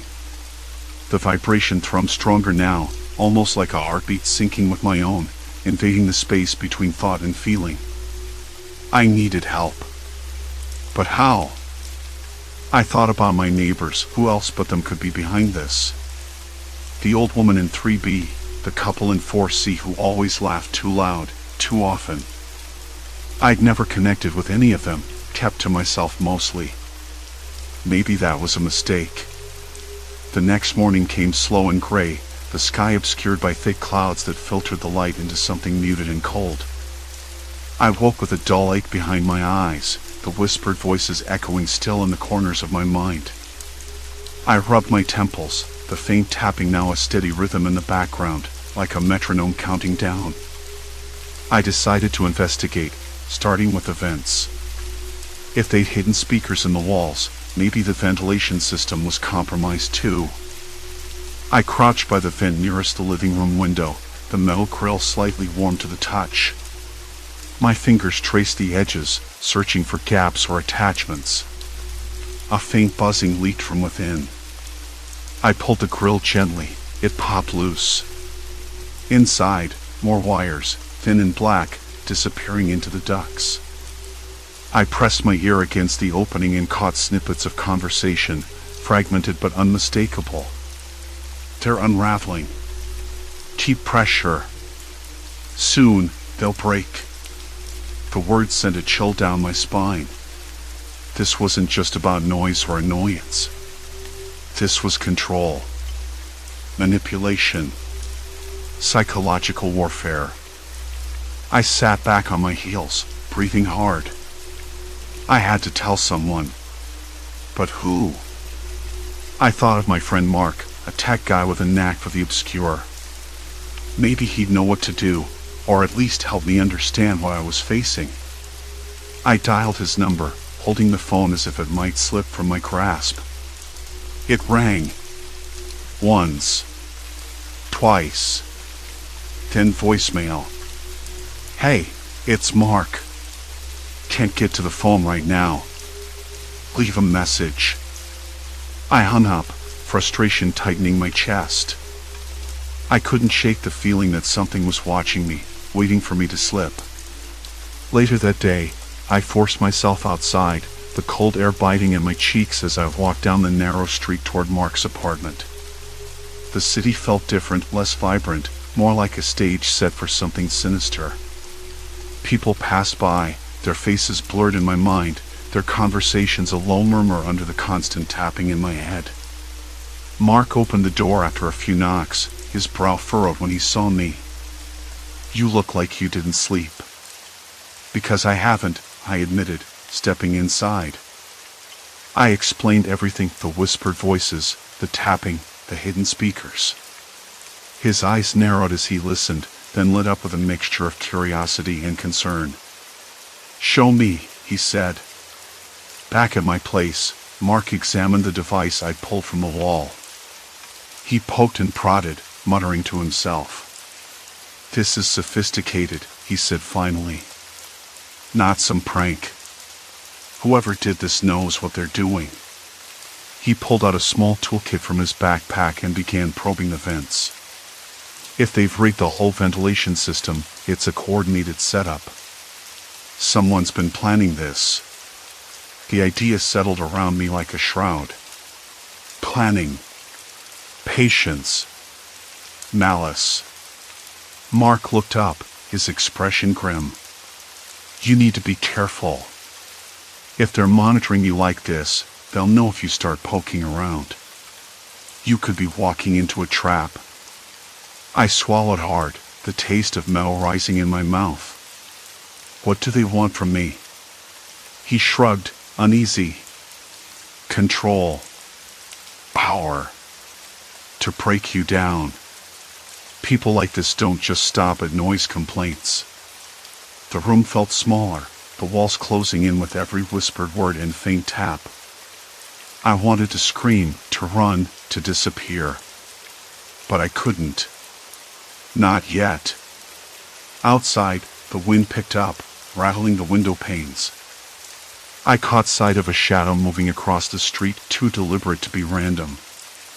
I blinked, and it was gone. Mark packed up his tools, glancing around the apartment one last time.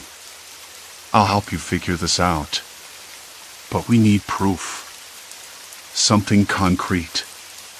I nodded, my fingers tightening into fists. Proof. That was the only way out. As the evening settled in, the whispering resumed, clearer now, almost haunting.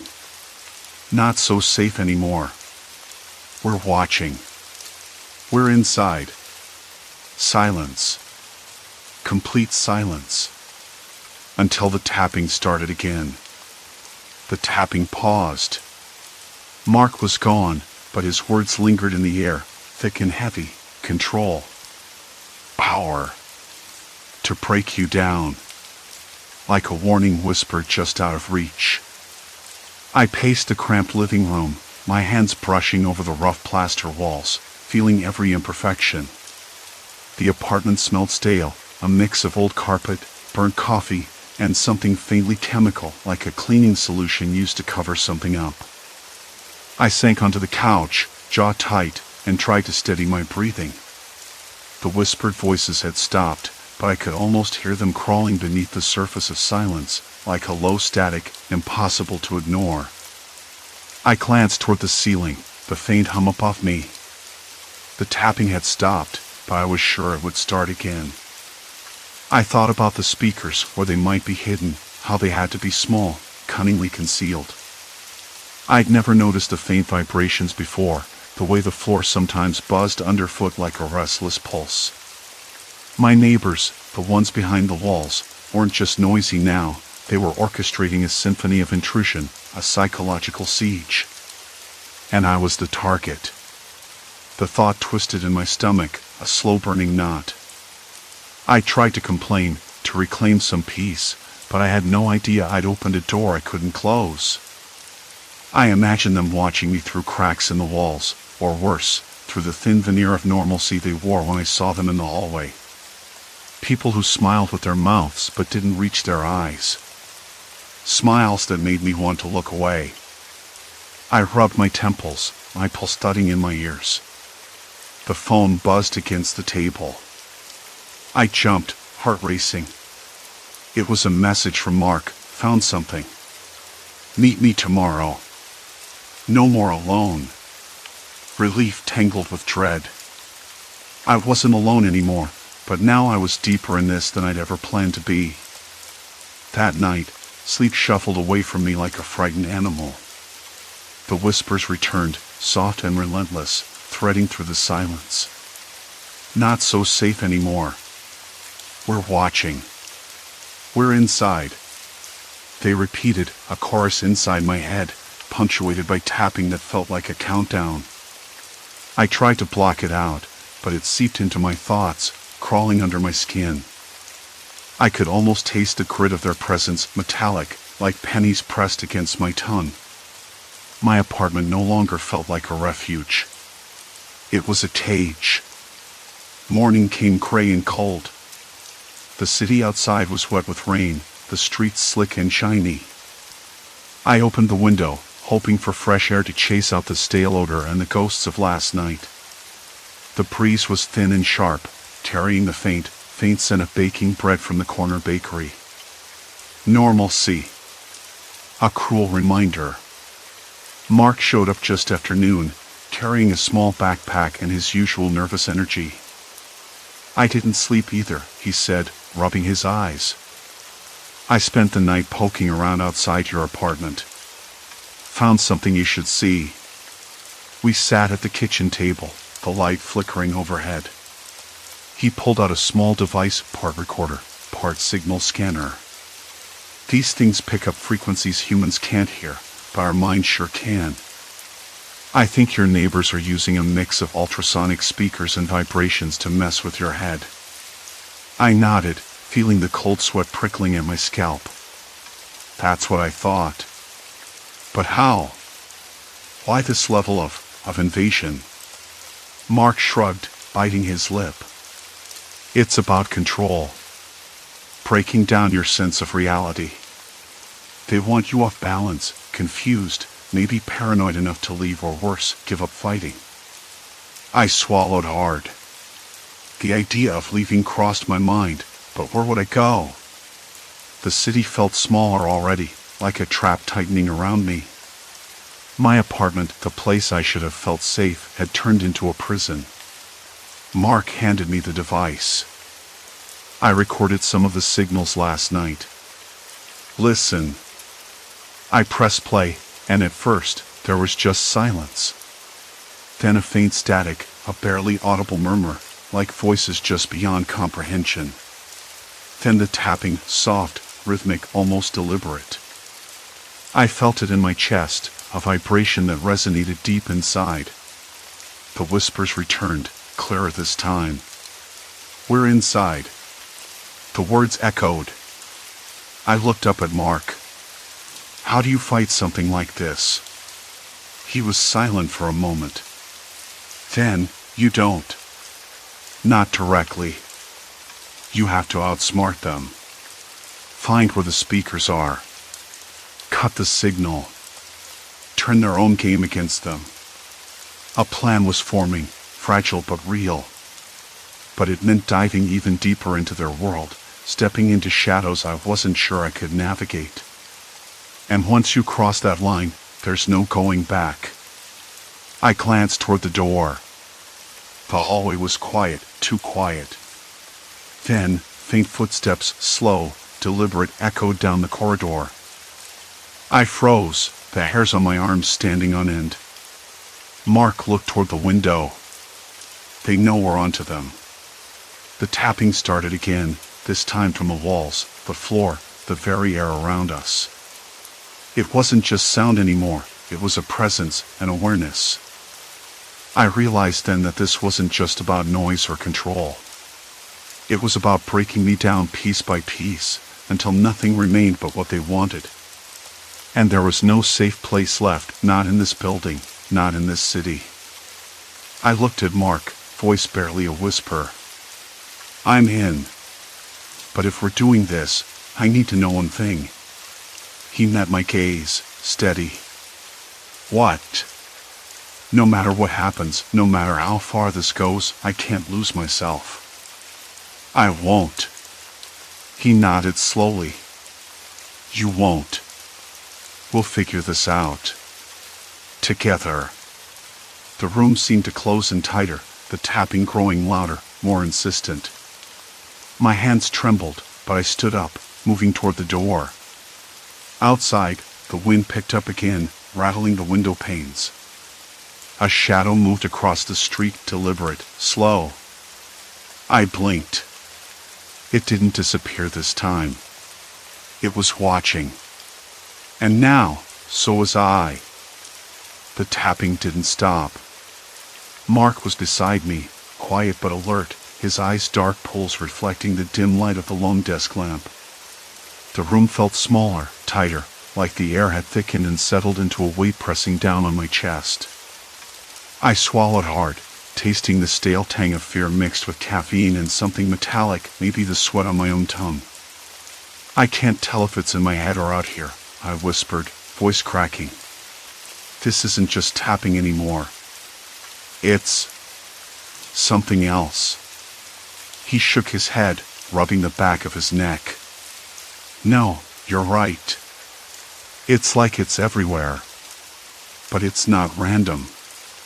It's purposeful," I finished for him. "Like they're trying to get inside my brain." The thought made my skin crawl. Not just invading my space, but my mind. I'd suspected it before, but now it felt undeniable. Like the walls themselves were alive, whispering secrets meant only for me, secrets I didn't want to hear but couldn't shut out. I glanced at the window. The shadow was gone. Or maybe it had never been there. Mark's phone buzzed, breaking the silence. He glanced down, frowning. "It's from Jenna. She says she found something big." I felt my stomach twist. Jenna was the only other neighbor I could trust, the one who'd publicly backed me after I filed the complaint, the one who'd noticed the odd sounds too but had been too scared to say anything. If she was reaching out like this, it meant things were worse than I imagined. "What did she say?" I asked, stepping over to my laptop to open the message. "Just a location. Somewhere in the lobby basement." Mark's voice was tight. "She says there's a panel or something, hidden speakers, maybe." She managed to snap a photo but couldn't get close. I exhaled sharply. The basement. That dark, cold place with peeling paint and flickering fluorescent bulbs. I'd been down there once, briefly, just to check the boiler. The air was thick with the smell of mildew and rust, and the walls echoed every sound like a cavern. "Let's go," I said, suddenly feeling a surge of adrenaline. If they're using hidden speakers, that's the source. That's what's been doing this. Mark hesitated. It's risky. What if they're watching? I bit my lip. We're already on their radar. What choice do we have? We moved quickly, gathering a flashlight, my phone, and a small notebook I'd started keeping, jotted down every strange sound, every whispered phrase I thought I recognized. The tapping was louder now, synchronized with my heartbeat, as if mocking me for going after something I couldn't fully understand. The corridor to the basement smelled sharper, colder. I rubbed my arms, the goosebumps rising despite the layers of my jacket. Mark clicked on the flashlight, the beam slicing through the darkness, revealing cracked tiles and graffiti sprayed in faded black letters. The tapping followed us, distant but insistent, like a pulse beneath the floor. Here, Jenna's text had said. Behind the storage closet. We found the door easily enough, a heavy metal slab with chipped paint and a dent near the handle. I reached out, fingers trembling, and pushed. It gave way with a low groan.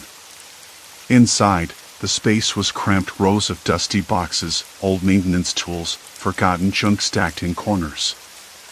I scanned the walls, ears straining. The tapping came again, louder, coming from the far corner behind a rusted shelving unit. Mark crouched down, shining the dim light that cast long, dancing shadows behind the shelves. "There," he said. I shuffled over, heart hammering, and found what looked like a small speaker embedded in the wall. It was camouflaged, painted over, but the outline was unmistakable. Around it, tiny wires snaked into the molding, disappearing into the drywall. I knelt, tracing the wires with a shaking finger. "They built this in," I muttered. The realization slammed into me. This was no accident, no casual surveillance.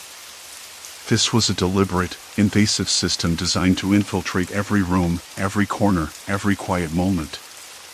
Then the whispers started again, a faint murmur just beneath the speaker. I leaned in closer until I could make out fragments of words. Focus. Listen. Control. A cold wave swept through my body. The voice was tinny, distorted, but unmistakably human. Someone was broadcasting directly into my apartment, into my head. Mark's hand landed on my shoulder. "We need to document this. Pictures, notes." I pulled out my phone, snapping shots, but the tapping intensified, vibrating through the floor like a warning. Suddenly, the air shifted. The temperature dropped sharply, and I caught a scent, something acrid, like burnt plastic, or maybe ozone. My pulse raced. "We're not alone," Mark whispered, eyes darting toward the stairwell. A faint creak echoed. Footsteps? Note too light, deliberate, and slow. Someone was coming. I backed away, heart in my throat, feeling the walls close in tighter. The whispers rose, blending into a chorus of phrases I couldn't quite catch, words attacking the edges of my sanity. Mark's voice was steady but urgent. "We have to get out. Now!" I nodded, but as we turned, the door slammed shut with a finality that made my blood freeze. The tapping stopped. Silence. Complete silence. Then a voice, clear and cold, crackled through the speaker. "You shouldn't have come here." I spun around, searching the shadows, but there was no one. Only us. And whatever they wanted from me next. The cold voice echoed in my ears long after the silence swallowed the room. "You shouldn't have come here." It wasn't a threat shouted in rage, but an icy statement, precise and measured, as if the words themselves were items sliding under my skin. Mark's grip on my arm tightened. I could hear his breath, shallow, quick, while my own lungs refused to deepen. The door stayed shut. No amount of shaking or pounding yielded even a creak. We were locked in, the flat suddenly feeling like a vault. The temperature, which had dropped so suddenly before, seemed to hover just below normal now, but the chill wrapped itself around me, settling into my bones. I crouched near the door, pressing my ear against the cold wood. The tapping, the faint, maddening tapping, had stopped. But the whispers? They never really left. I could still catch fragments, like a threadbare radio signal, warped and incomplete. Listen. Control.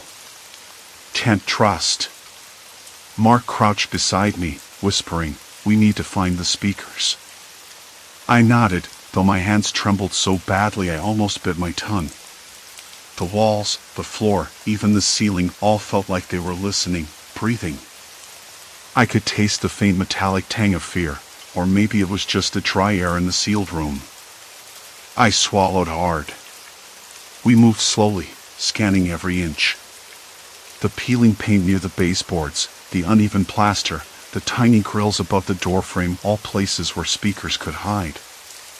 I ran my fingers over the surfaces, feeling the rough plaster give way to something smooth and plastic in one corner. A small vent. I pressed my ear and caught the faintest buzz, like a radio station trying to break through static. "Here," I whispered, and Mark pulled out his phone, flashing the light inside the vent. Wires. Thin, black wires coiled inside, disappearing into the wall. My stomach clenched. Someone had been listening, watching, even before the noise complaint. I pulled back and looked at Mark. "We need to get out." He nodded, but the locked door mocked us. We turned to the window. The glass was thick, the frame old and warped, but it was the only escape. The street below was dark, silent except for a distant dog barking, its sharp yips piercing the night. I could see the faint outline of a figure standing across the street, just beyond the pool of a street lamp's yellow glow. Motionless. Watching. The realization hit me like a punch to the gut. They didn't want me to leave. Not yet. The whispering started again, faint but insistent, like a pulse beneath the floorboards. "You're alone. No one hears. No one cares." I shook my head, trying to clear the fog that had crept into my thoughts. The tapping resumed, soft at first, then building into a rhythmic knock that vibrated through the floor, the walls, the air itself. My skin prickled. "They're trying to get to me," I said aloud, voice barely above a murmur. Mark looked at me sharply. "We can't let them." Minutes felt like hours. Then, a sudden jolt, the speaker hidden in the wall crackled. A new voice, softer, almost coaxing, seeped through. "Why fight? We only want to help. Listen. Help." The words sounded like poison. I swallowed hard, tasting it bitter and false. "Help?" I echoed, voice cracking. "What help? You've been invading my mind." The voice paused, then a dry laugh, a sound without humor, filled the room. "Your mind? No. Your fears. Your doubts. We just guide them. You think you're unraveling, but really, you're waking up." I wanted to scream, to run, to throw myself against the walls, but Mark pulled me back. "Don't listen." The tapping stopped abruptly. Silence. Complete silence.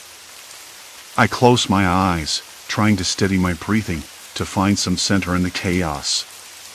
When I opened them, Mark was looking at me with an expression I didn't recognize, something like awe mixed with exhaustion. "We need to report this," he said. "The building's wired. Hidden speakers everywhere. They've been using vibrations, whispered commands to mess with your head. I wish I were making this up. Who? The question stuck in my throat. I don't know, he admitted. But it's systematic. Someone's been watching you. Testing you. The thought made me sick. My neighbors. The people I passed every day, who smiled and nodded in the hallways. All liars. All conspirators. The next morning, sunlight spilled into the apartment like an intrusion, too bright, too honest. My eyes blinked against the glare, and the silence felt different now, heavier. It wasn't just the absence of noise, it was the weight of what I'd uncovered. Mark and I sat at the kitchen table, the air still thick with tension. I could still hear the faintest echo of whispers, like a low hum beneath the hum of the refrigerator. I knew it was just my mind playing tricks, but it was enough to make me shiver. We called the building management, then the police, and finally, a local news station. Evidence in hand, the photos, the recordings, the strange wiring we'd found behind the walls. It was a slow process, bureaucratic and frustrating, but for the first time, I felt a small spark of control. The building was inspected. The authorities found the speakers, the wiring, even hidden cameras. The story broke, a psychological harassment scheme, targeting tenants who complained or threatened to expose certain tenants with unusual influence. The media called it a psychological stalking ring, but to me, it was something more personal. A betrayal of trust, of home. I moved out a week later. The new apartment was quieter. Normal. But the echoes followed me. Late at night, I'd catch a flicker of movement in the corner of my eye, or a soft tap on the wall that wasn't there. I'd hear whispers on the phone, a voice that didn't belong to anyone I knew. I stopped looking over my shoulder. Mostly. The experience left its mark. I was more cautious now, more guarded. I didn't trust the smiles in the hallway or the polite nods from strangers. I learned to listen for the silences, the absences, the things that weren't said but meant everything. And sometimes, in the dead of night, when the city sleeps and the hum of life fades to a whisper, I still hear the tapping. Faint, deliberate. A reminder that some walls have ears, and some neighbors never truly leave you alone. I don't know who orchestrated it all or why I was chosen. Maybe they wanted to break me, or maybe it was just control for the sake of control. But I survived. Not unscathed, not unbroken, but aware. And that is both a curse and a kind of freedom. Story 4, Invisible Threads, Social Media's Haunting Secrets. I never thought a Monday morning could feel so strange. I flipped open my phone, as usual, though the screen's glow felt harsher than normal in the dim light. My social media feed blinked to life, scrolling like it always did, photos of people I barely knew, memes I didn't laugh at, and the endless curated snapshots of lives I wasn't sure I wanted to follow anymore. But something was off. At first, I didn't notice. Then a comment caught my eye. Remember when you thought no one knew? We do. The username was unfamiliar, some random jumble of letters and numbers. I blinked. Coffee sloshed over the rim, warm and bitter. I tapped the profile. No picture. No posts. Just that cryptic message. I scrolled down. Nothing else. Just the silence of an empty account. Maybe a prank. I tried to shake it off. I told myself I was tired, and my brain was playing tricks. But then another message popped up, this time in a private group chat I'd never joined. You're not as invisible as you think. My hands tightened around the phone, knuckles white. I looked up, scanning the small apartment. The walls were bare, save for a crooked calendar with an old movie poster taped over the corner. My roommate was still asleep, I hoped, judging by the soft snore coming from the bedroom. I told myself to breathe, slow down. It was probably spam, or some weird coincidence. Yet, a faint chill traced my spine despite the warmth of the room, with its faint smell of dust and decay. I tried to move on. I swiped through the feed, but the algorithm seemed to shift under my fingers. Instead of the usual posts from friends and acquaintances, I started seeing strangers' profiles with perfectly staged photos, but their comments were personal, too personal. "We know about the night you stayed silent," one said. Another, "You can't hide from what's buried beneath." The words felt like ice cubes pressed to my skin. I closed the app, but the unease stayed. It was like those messages had opened a door I didn't want to find, and now I was standing in the threshold, the light behind me but something darker ahead. I tried calling my best friend, Jamie, who usually had a joke or some nonsense to cut through my anxieties. The phone rang twice before going to voicemail. Of course. I left a message, voice a little too steady. "Hey, it's probably nothing, but have you seen anything weird online? Like people knowing stuff they shouldn't? Call me back when you can." Silence. Complete silence. I set the phone down and stared out the window. The street was waking up, joggers looping past, a dog barking somewhere. The ordinary sounds didn't fit the tension growing inside me. How could they? It was the kind of normal that felt like a costume I was wearing too tightly. Curiosity got the better of me. I went back to the app and clicked on one of the stranger profiles. There was a picture of a park bench, empty except for a crumpled jacket. The caption read, "You left this behind. Forgotten things don't stay hidden." I frowned. The jacket looked familiar, but I couldn't place it. Then I noticed the location tag, my neighborhood park, the one I used to visit in college but hadn't since that summer. The summer I thought I'd erased from memory.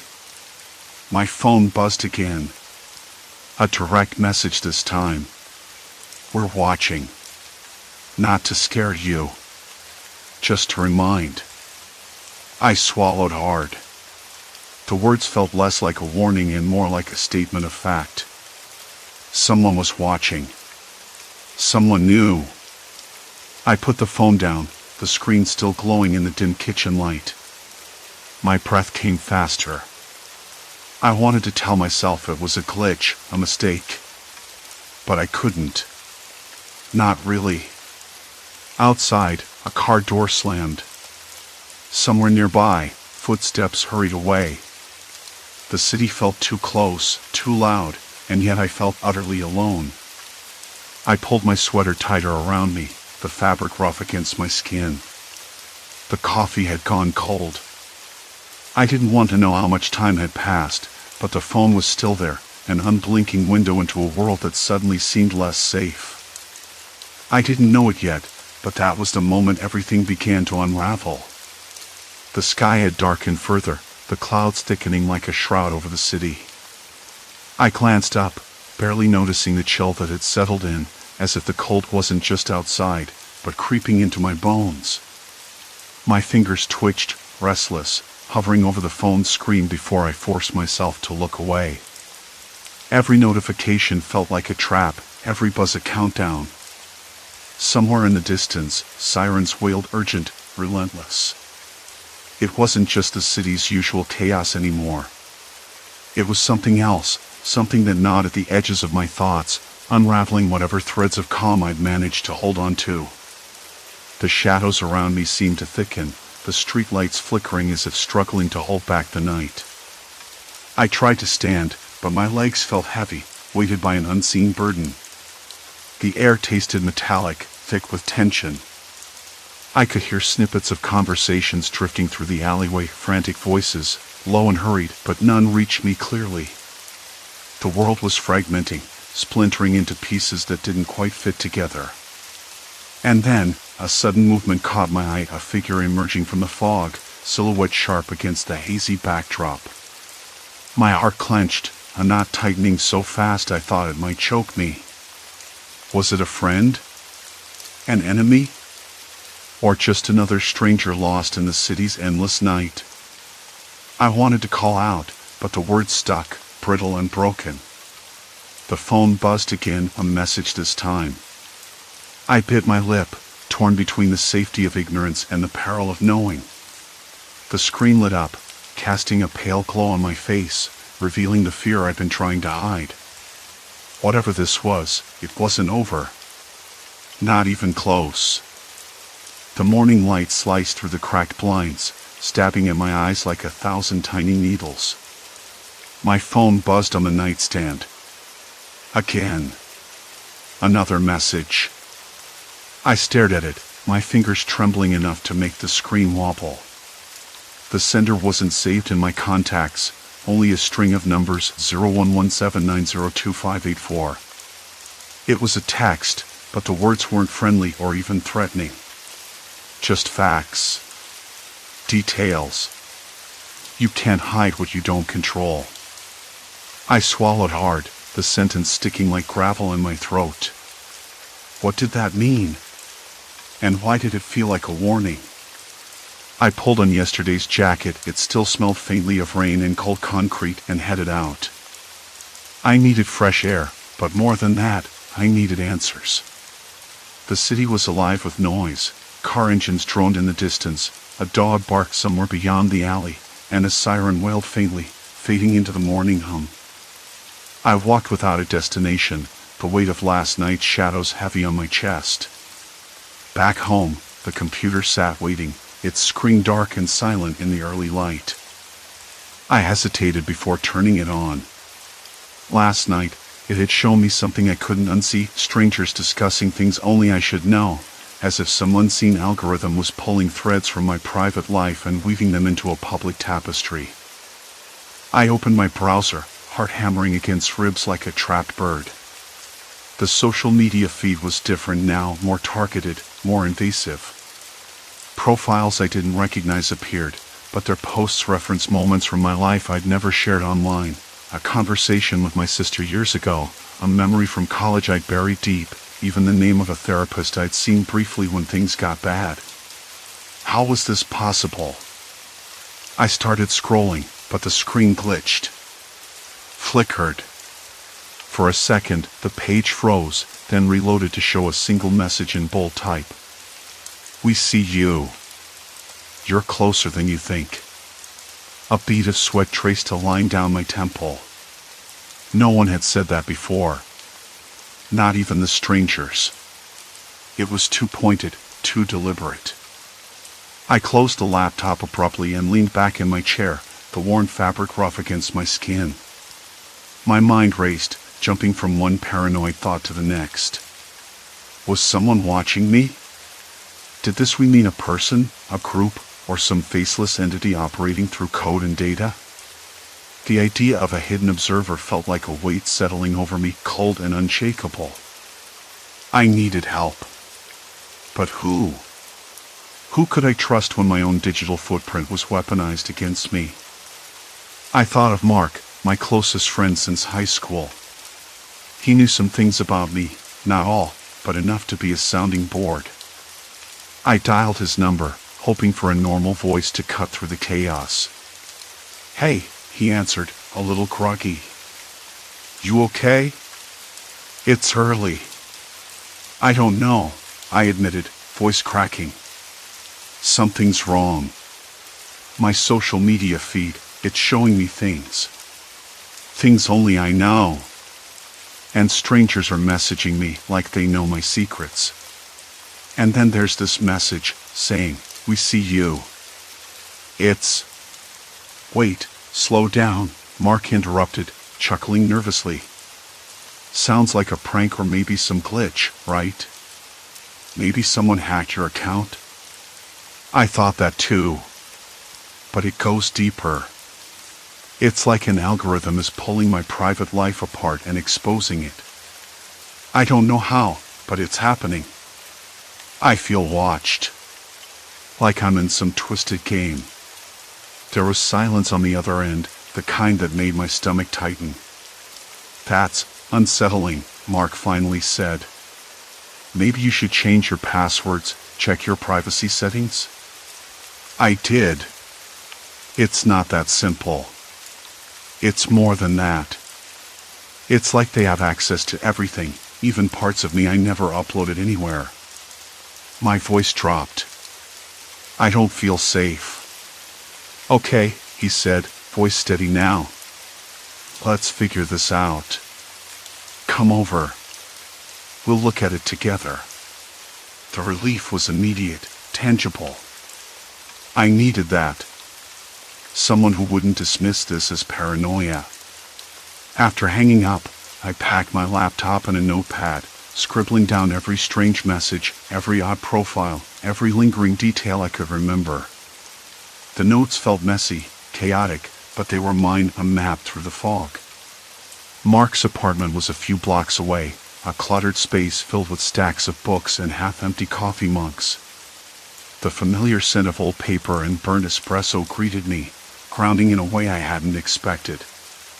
He booted up his laptop, and we sat side by side, fingers dancing over keys, eyes scanning lines of code and search histories. Mark knew more about computers than I ever would, and I watched as he navigated through layers of digital footprints, trying to trace where the algorithm might be pulling data from. There, he said suddenly, pointing at a string of code buried in a forum for data scientists. It was a project, some kind of experimental AI designed to crawl social media platforms and cross-reference personal information. But this wasn't public, it was hidden behind layers of encryption. Who runs it? I asked, voice barely above a whisper. Mark frowned. No idea. But this is advanced. Not some kid messing around. This is professional. The thought settled in my gut like ice. Professional. Calculated. Someone was watching, analyzing, maybe even manipulating. We tried to dig deeper, but every lead dissolved into digital smoke. Profiles vanished, links expired, and the algorithm's trail grew cold. It was like trying to grab water with bare hands. Then Mark said something that sent a chill racing down my spine. Do you remember anything you've said out loud recently? Phone calls, conversations with people? I thought hard. Not really. Why? Because some of these algorithms don't just read posts or texts. They listen. Voice assistants, smart devices, even public cameras with audio capture. If someone planted a device near you, they could be gathering everything. I swallowed, a dry lump lodged in my throat. At home, I had a smart speaker I barely used. Could it be that? Or worse, something I didn't know about? Maybe you should check your place, Mark suggested. Look for anything unusual. Cameras, mics, anything out of place. The idea made my skin prickle. The thought of someone inside my own space, watching and listening, was unbearable. I nodded, though my hands shook. On the walk back, the city felt different. The usual buzz of life now sounded like whispers and footsteps just out of sight. I kept glancing over my shoulder, half expecting to see someone lurking in the shadows. Back in my apartment, I moved methodically, checking every corner, every shelf, every electronic device. The walls felt too thin, the air too still. I found nothing obvious, no hidden cameras or microphones tucked behind books or lamps. But that didn't mean they weren't there. I sat down on the edge of the bed, the rough fabric of the quilt scratching my arms. The silence pressed in, heavy and suffocating. My phone buzzed again. Another message. Closer. My breath caught. The screen's light was harsh in the dim room. I wanted to throw the phone across the room, with its faint smell of dust and decay, to break the connection to this creeping nightmare, but I couldn't. Not yet. I stared at the glowing screen, the word closer burning into my mind. The city outside was waking, oblivious to the invisible threads tightening around me. And I realized this was no random glitch or prank. It was a systematic unraveling of everything I trusted: my life, my privacy, my sense of safety. There was someone behind it all. Watching. Waiting. The storm was gathering, and it was only just beginning. The apartment was colder than usual, or maybe it just felt that way. I traced my fingers along the rough plaster of the wall, trying to ground myself in something real. The faint hum of the refrigerator buzzed somewhere in the kitchen, but the silence felt heavier than the noise. I'd spent the last hour circling the rooms like a nervous animal, eyes darting to every shadow and corner, hands brushing over every device: my phone, the smart speaker, the router. Nothing obvious. No blinking red lights, no small cameras tucked behind picture frames. Still, the feeling of being watched didn't ease. I sat down on the edge of the couch, fingers drumming an uneven rhythm on the threadbare fabric. My phone illuminated the dim room with its cold glow. I reopened the messages from the strangers. One was particularly unnerving: a woman who claimed to know about the time I'd lied during a company audit, something I'd only ever whispered about in my head. How did she know that? I hadn't told a soul. Not even Mark. A sudden ping startled me, and I jumped. It was a notification from a website I barely used, a forum dedicated to data privacy. Someone had replied to a post I'd written a few days ago, except it wasn't a reply. It was a direct message. The text was simple but chilling: "You're already too deep. There's no going back." I swallowed hard. Who was this? How did they find me? I wanted to delete my accounts, my digital life, and disappear into some analog wilderness. But even as the thought formed, I knew it was useless. This wasn't just about social media anymore. It was beyond that. It felt like a trap tightening its grip. I leaned back, staring up at the ceiling, the peeling paint looking like cracked skin. The air smelled faintly of the cheap coffee I'd brewed earlier, bitter and stale. Somewhere outside, a dog barked in the distance, sharp and anxious. My phone buzzed again. Another message, this one from a number I didn't recognize. "Check your emails. Now." My heart hammered against my ribs. I didn't want to open it. I closed my eyes and took a breath. The room felt smaller, walls inching closer, the floor tilting beneath me. But I unlocked my laptop anyway. The inbox was flooded with new messages, all from different addresses but with the same subject line: "We know." I clicked the first one. Inside was a file attachment and a short note: "Your secrets aren't safe." Not anymore. Hesitation froze me. What if opening the file unleashed something worse? But curiosity, that dangerous itch, won. The file was a video. Grainy, shaky footage of my apartment's front door. A timestamp showed it was recorded just last night.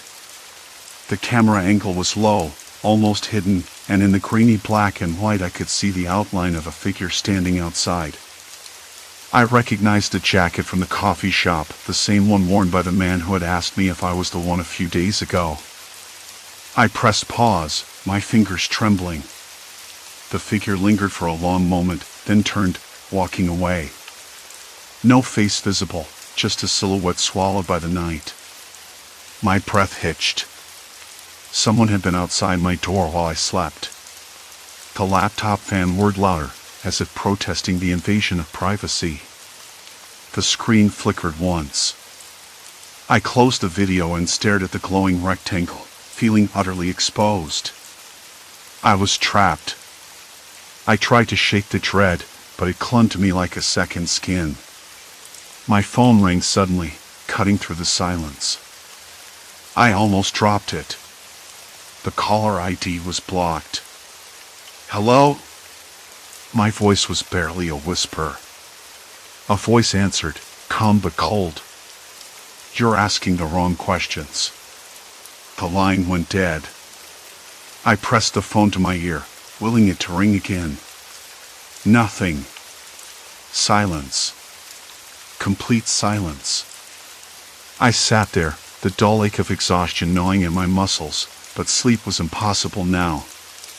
The thought of someone watching, listening, waiting, it was a weight I couldn't shrug off. I reached for the smart speaker, intending to unplug it, but hesitated. Maybe it wasn't the device. Maybe unplugging would only make things worse. Maybe it was a sign that I'd already lost control. I glanced at the window. The city lights flickered like distant stars, but there was no comfort in their glow. Outside, life went on, cars honking, footsteps echoing against pavement, but inside, my world was unraveling. I realized then that I couldn't run. Not from this. The algorithm, the messages, the videos, they weren't random. My mind raced with possibilities. Someone was orchestrating this, and they had a plan. And I was part of it. The question wasn't if I could escape. It was if I wanted to. Because the deeper I looked, the more I understood. Some truths weren't meant to be uncovered. Some secrets were bait, and I had swallowed it whole. The screen blinked again with a new email. The subject line chilled me to the core, time to decide. I knew then that the point of no return had come. The email sat there on the screen, the words "time to decide" glaring back at me like a challenge. I pressed my palms against the desk, feeling the rough grain of the wood through my thin shirt. My pulse hammered in my ears, drowning out the distant city noise. A dog barked sharply, close by, then silence. Complete silence.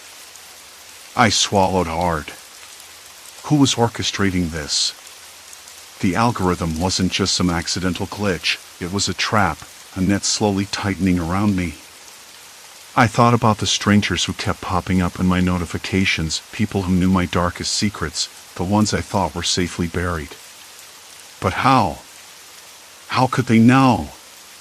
Was it really the algorithm, or something, or someone else? I leaned back, eyes darting to the smart speaker still blinking softly on the shelf. Unplug it or not? That hesitation gripped me all over again. What if it was a beacon? A listening post? I imagined it spitting back my words, transmitting everything I said to silent observers in some cold, windowless room. I shut my eyes and tried to breathe through it. Inhale. Exhale. But the tension crept under my skin like a slow burn, creeping in with every shallow breath. My phone buzzed again. Another message. This one was different, no subject line. Just a text, "You can't hide." Not anymore. I slammed the laptop shut, the snap echoing off the bare walls. My hands trembled, fingers twitching like they wanted to run. I wanted to run, really, but I was tethered here, glued to this apartment by invisible chains. I wanted to scream, but only a hollow whisper escaped. Then, the screen blinked back on. A video started playing, a grainy, shaky clip, like someone holding a phone at arm's length. My breath caught. The footage was of me. Not from a party or a public place, but from inside my own bedroom. Someone had been watching me. I pressed pause, heart thundering so loud I thought my chest might split. The air grew thick and oppressive. My apartment, once a sanctuary, felt like a cage. The walls seemed to lean in, their shadows stretching long and sinister in the flickering light. I knew I had to find out who was behind this. But where to start? The police? They'd probably dismiss it as a glitch or a prank. And besides, what proof could I show them? Just a bunch of messages and creepy videos? I didn't even know how deep this went. I pulled out the small notebook I'd started keeping, scribbled notes in a shaky hand, the ink smudged from my sweat. The patterns were their times, dates, usernames that appeared and disappeared like ghosts. But no real names. No faces I could trust. Then, a knock at the door. Sharp.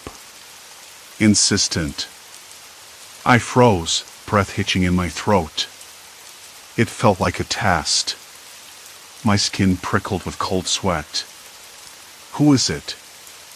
I called, voice barely above a whisper. No answer. The knocking came again, louder this time. My eyes darted to the peephole. Nothing. No one. Just the hall's dim, flickering light. Hello?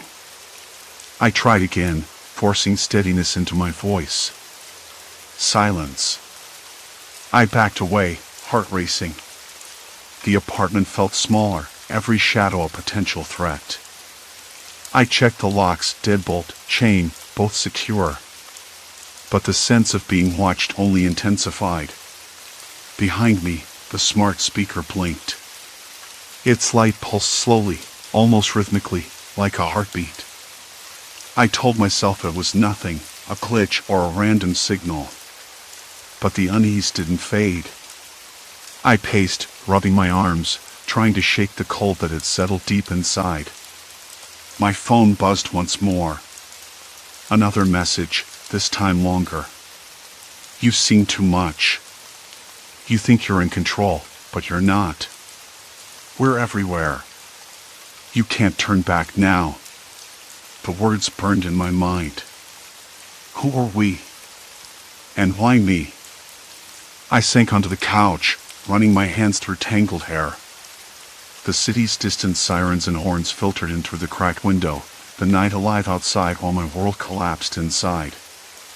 I thought about calling someone. Anyone. But who would believe me? My friends had already started to pull away, uncomfortable with the paranoia that was seeping into my speech. I was slipping, and maybe that was exactly what whoever this was wanted. My laptop buzzed again. Another email. I hesitated, then opened it. A single image this time, a screenshot of my bank account, recent transactions highlighted. One payment stood out, a withdrawal from a cash machine 2 blocks from my apartment, timestamped just 20 minutes ago. I hadn't left the apartment all day. A cold knot twisted in my stomach. Someone had been using my card. Maybe even my identity. But how? I grabbed my phone, opened the banking app. The balance was lower than I remembered. More transactions I hadn't authorized. Panic clawed at my throat. I tried to call the bank's fraud line, but the call dropped before connecting. The screen went black. The apartment plunged into silence. The power had gone out. I sat frozen, the darkness pressing down like a physical weight, my breath loud in my ears. The city outside was still faintly lit by street lamps, but inside, I was alone with the silence and the creeping feeling that I was no longer the one in control. Then, from the darkness, the smart speaker's light flickered on one last time. A voice, calm and emotionless, filled the room. Decision time. I swallowed hard, fingers clutching the armrest until my knuckles turned white. The moment of reckoning had arrived. But the question was, what choice did I really have? The darkness held me like a trap. My phone buzzed on the table. A message. From an unknown number. I didn't want to look, but I did. The text was short, "You're closer than you think. Watch your back." My hands trembled, and I dropped the phone. The plastic hit the floor with a hollow sound that seemed louder than it should have been. I remembered the strange algorithm, the way my social media feeds had shifted, how people I didn't know were speaking as if they'd read my mind, or worse, my diary. Those strangers had been pieces of a puzzle, connected not by coincidence but by design. Someone out there had been watching me, tracing the outlines of my life I thought were private. I needed answers. The next morning, With the city waking sluggishly outside my window, I started piecing things together. I went back through every message, every weird comment, every tagged photo I'd ignored. There was a pattern, a subtle shift in words, a timing that matched events I hadn't realized were being tracked. The algorithm wasn't just feeding me information, it was feeding them, the people who wanted my secrets, my fears. I thought about calling the police. But what could I say? Someone's watching me through my phone and social media? It sounded absurd. And maybe it was.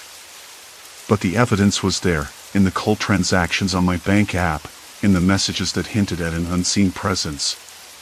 Someone had hacked into the fabric of my life. I started to feel the walls closing in again. My apartment, once a refuge, felt like a cage. Every creak in the floorboards, every distant siren, felt amplified. I stopped opening social media altogether. No posts, no messages, nothing. The silence was unbearable but preferable to the constant intrusion. A week later, the bank called. Fraud alert. Someone had drained more of my accounts, but the bank had frozen everything just in time. I went to the branch, sat with a teller who couldn't look me in the eye. "We're doing everything we can," she said, but I saw the doubt in her expression. It wasn't just me, this had happened to others. It wasn't random. Someone was siphoning data, exploiting the digital shadows we all cast. That night, I lay awake, the room too quiet. I thought about the people who had reached out, the strangers who knew me better than anyone. Not friends, not stalkers, but something else. Somewhere, someone had built a map of my life, and I was a marked point on it. I started locking down everything. New passwords, two-factor authentication, even a burner phone for calls. It felt like putting on armor made of glass. Fragile, transparent, but necessary. I told a few close friends what was going on. Their reactions were a mix of disbelief and concern, and that was almost worse, feeling like I was losing grip on reality. One afternoon, while scrolling through old emails, something I'd avoided, I found a message buried deep, a newsletter from a tech company I barely remembered subscribing to. The topic? Algorithms that analyze user behavior to predict personal traits and vulnerabilities. The fine print?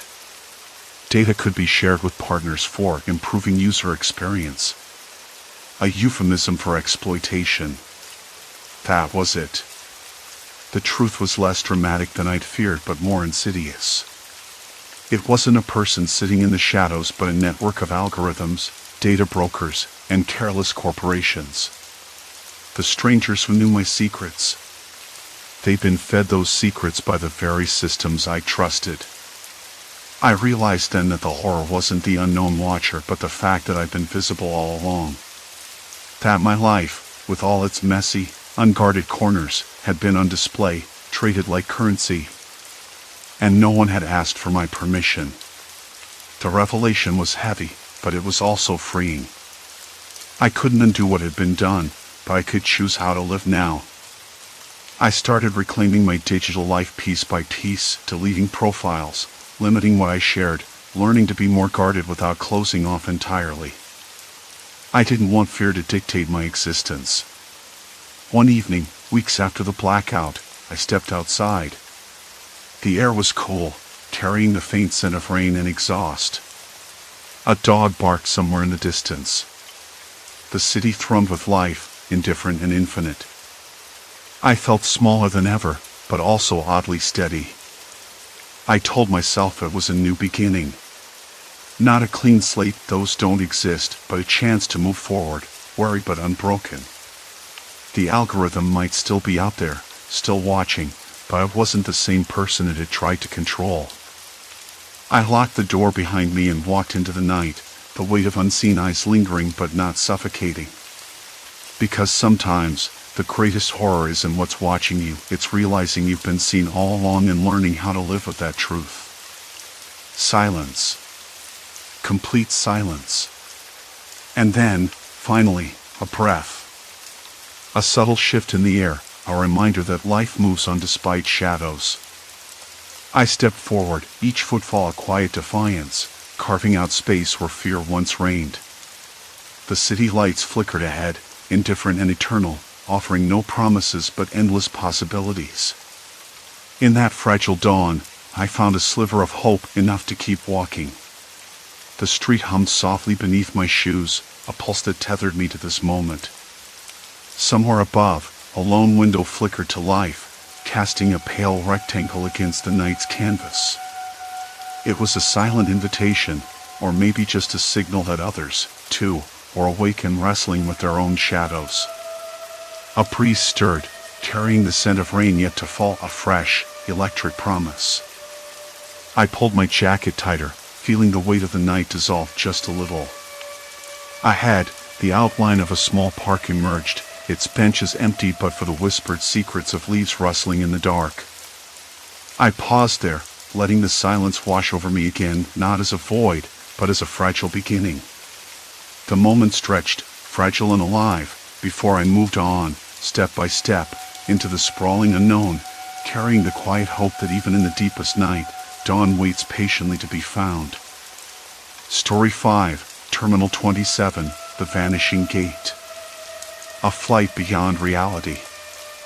I never thought much about the airport terminal. But last Tuesday, something felt off. I arrived just after 6, the sun still low and pale behind the glass facade. The terminal was mostly empty, save for the occasional traveler hunched over a phone or staring blankly at a departure screen. The fluorescent lights buzzed overhead, flickering in a rhythm that made my eyes itch. I pulled my jacket tighter, tasting the stale air, nothing new, but somehow heavier, as if the space itself was holding its breath. I checked the departure board near the entrance, a ritual I performed countless times. But this time, the flights didn't quite line up. There was a flight to Omaha at Gate 7, which made sense, and a delayed one to Denver from Gate 12, usual stuff. Then, there was a line I didn't recognize, Flight 317 to Newark, departing from Gate 27. I frowned. Gate 27? The terminal had never had that many gates.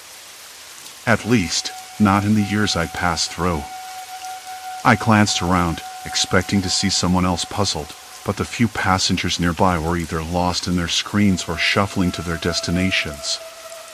The quiet murmur of conversations and rolling suitcases filled the air, but something about the way the space seemed stretched like a rubber band pulled too tight made me hesitate. I shook my head. Maybe I was just tired. The last few weeks had been rough, long shifts at work, late nights, and plenty of caffeine. Maybe my brain was playing tricks. Still, the thought nagged at me. I decided to head toward Gate 27, just to see. The hallways leading there were familiar enough at first. The polished tile floors, the dull beige walls, and the overhead signs with their rounded corners and bold letters. But as I walked, I noticed subtle differences. The vending machines along the corridor were newer models, the logos unfamiliar. A small plant sat in the corner, something tropical I'd never seen before, its leaves glossy and almost too bright under the harsh lighting. I tried to brush it off. Airports get renovations all the time. Maybe I just hadn't been this far down the corridor before. But when I reached the end, the gate number was missing. Where there should have been a metal plaque with Gate 27, there was only a blank stretch of wall. I frowned, stepping closer to inspect it. "Excuse me," I said to a nearby attendant, a woman in a dark blue uniform who was talking quietly on a headset. "Is this Gate 27? She looked up, blinking at me as if confused. "Gate 27? "I'm sorry, sir, but this terminal only goes up to Gate 20. I glanced back down the corridor. The signs confirmed it. Gates 18, 19, and 20 stretched ahead, but nothing beyond. That didn't make sense. I turned and walked back the way I came, eyes scanning every detail. The vending machines were now the old models I expected. The tropical plant had vanished, replaced by a cluster of plastic chairs. I rubbed my temples. Okay, I muttered. Okay. Just a weird mistake. Near gate 14, I sat down on that old bench, the one that creaked loudly when you shifted your weight, and pulled out my phone. No messages, no missed calls. The terminal's Wi-Fi was spotty but working. I refreshed the departure board app. Same flights as before, except this time, Flight 317 to Newark wasn't listed at all. I stared at my screen, then back up at the physical board. The one near the entrance. The flight was there. Both existed, and yet only one at a time. My hands trembled just a little. I was about to stand when I noticed something else. A man sitting across from me, his head bent so low I couldn't see his face. He wore a dark hoodie, the hood pulled tight, and his fingers tapped rhythmically against his knee. I didn't recognize him. That wasn't odd in itself. Airports were full of strangers. But he didn't move a muscle, didn't glance up even once in the 10 minutes I watched. I tried to catch his eye, then looked away when he didn't respond. The air grew colder. The hum of the ventilation seemed louder, more insistent. I stood and stretched, the bench groaning under the shift of weight. The smell of coffee and cleaning solution was still there, but now it carried a faint metallic tang, like copper or old pennies. I shook my head. Maybe I'd stayed too long in the stale air. I decided to get a coffee. The small cafe near gate 10 was just opening, a bell ringing softly as the barista flipped on the neon sign. The smell of fresh coffee was a relief. The rich, bitter aroma filled the air, and for a moment, I could almost forget the strange things just minutes ago. "Morning," I said, forcing a smile at the young woman behind the counter. She nodded, not looking up from the espresso machine. "Just a black coffee, please," I said. She handed me the cup through the little window, the warmth seeping into my cold fingers. I wandered back toward the seating area, sipping slowly. That's when I noticed the departure screen above the cafe. Flight 317 to Newark was back. And next to it, a list of passengers' names scrolling down so fast I couldn't catch any of them. Except my own name was there. I blinked, stared harder. No, that couldn't be right. I checked again. There it was, plain as day, my name, listed as checked in for Flight 317. My throat went dry. I looked around, half expecting someone to jump out and say it was a joke. But the terminal was quiet. Too quiet. No announcements over the PA, no crowds gathering around that gate. I tried to catch the barista's eye. She was focused on steaming milk, humming softly. I stepped closer, the cup of coffee growing cold in my hand. I pulled out my phone, opened the airline's app. No Flight 317. No Newark. No record of me checked in anywhere. I swallowed hard, feeling the weight of something I couldn't quite name settling in my chest. Outside the cafe, the terminal stretched on, but something had changed. The walls seemed farther apart, the light duller. I took a deep breath and told myself to focus. It was just a glitch. A mistake. A weird coincidence. I could fix this. I just had to find the right gate. I just had to find my way out. I sat back in the stiff plastic chair outside the cafe, the cold coffee forgotten on the table. Flight 317. My name on the screen. Checked in. But no record anywhere else. No app confirmation, no boarding pass, no ticket stub in my pocket. It was a glitch or a cruel joke. Except it wasn't. I glanced down the hall where the gate should have been. The corridor stretched further than it should, the walls warped slightly in the dim light. I remembered the layout from earlier trips. The terminal never felt this empty, this hollow. I stood, the chair scraping loudly against the floor. A plan began to form. If I was somehow trapped or caught in some loop, then I needed to map it out, find the edges. I couldn't trust my memory alone. I pulled out my phone again, this time snapping pictures of the departure boards, the gate numbers, and the signs overhead. I even filmed the cafe counter, the barista's face blurred as she went about her work, utterly unaware of my panic. I moved toward the gate where Flight 317 was supposed to depart. The carpet underfoot was threadbare, the color faded to a dull gray that swallowed sound. My footsteps echoed weirdly, as if the terminal's acoustics weren't quite right. No one was at the gate. No crowd waiting, no crew prepping the plane. Just empty seats and a flickering fluorescent light overhead, casting a jittery shadow. I checked the screen again. There it was, Flight 317, Newark, boarding in 10 minutes. Why? Why was I on that list? I tried to call the airline's customer service number, but the line went dead the instant I connected. The terminal felt colder now, or maybe it was just me. I pulled my jacket tighter and walked back the way I came, eyes starting to every corner. The layout was off. Hallways that should have led to baggage claim while the parking garage twisted, turned unexpectedly. A door I was certain should have been locked was cracked open, revealing a narrow stairwell descending into shadow. I hesitated, but curiosity pushed me forward. The air smelled musty, with a faint whiff of cleaning chemicals and old carpet. I counted the steps silently, the sound that seemed to vibrate in my bones of my breathing loud in the enclosed space. At the bottom, a dimly lit corridor stretched out, narrower and less inviting than the terminal above. The walls were scuffed, the paint peeling. A faint buzz from overhead lights accompanied the distant hum of machinery. I followed the passage, heart thudding in my ears.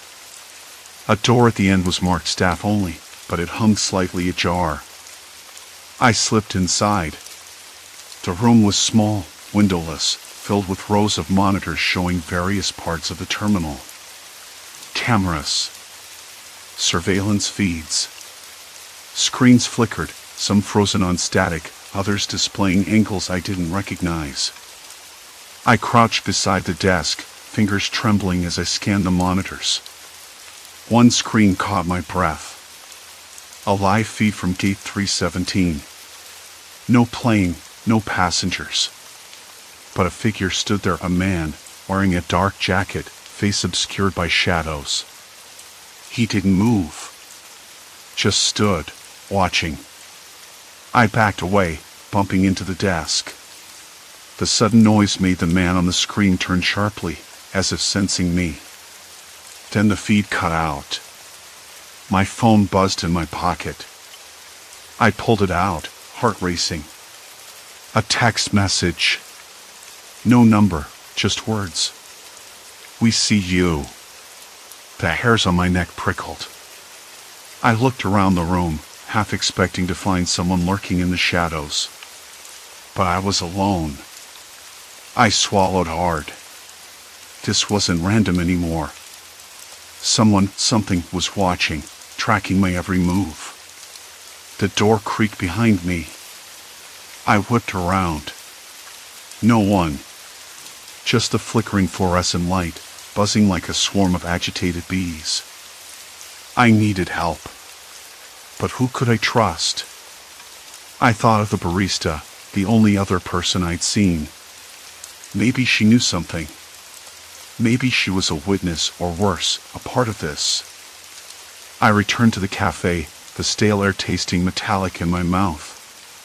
The barista glanced up as I approached, eyes bright but guarded.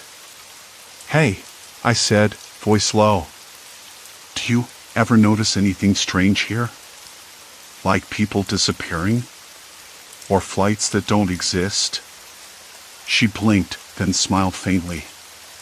"Sometimes," she said softly, things aren't what they seem. That vague answer chilled me more than any direct threat. Who's we? I asked, holding up my phone. She shrugged, wiping down the counter. You're not the first to notice.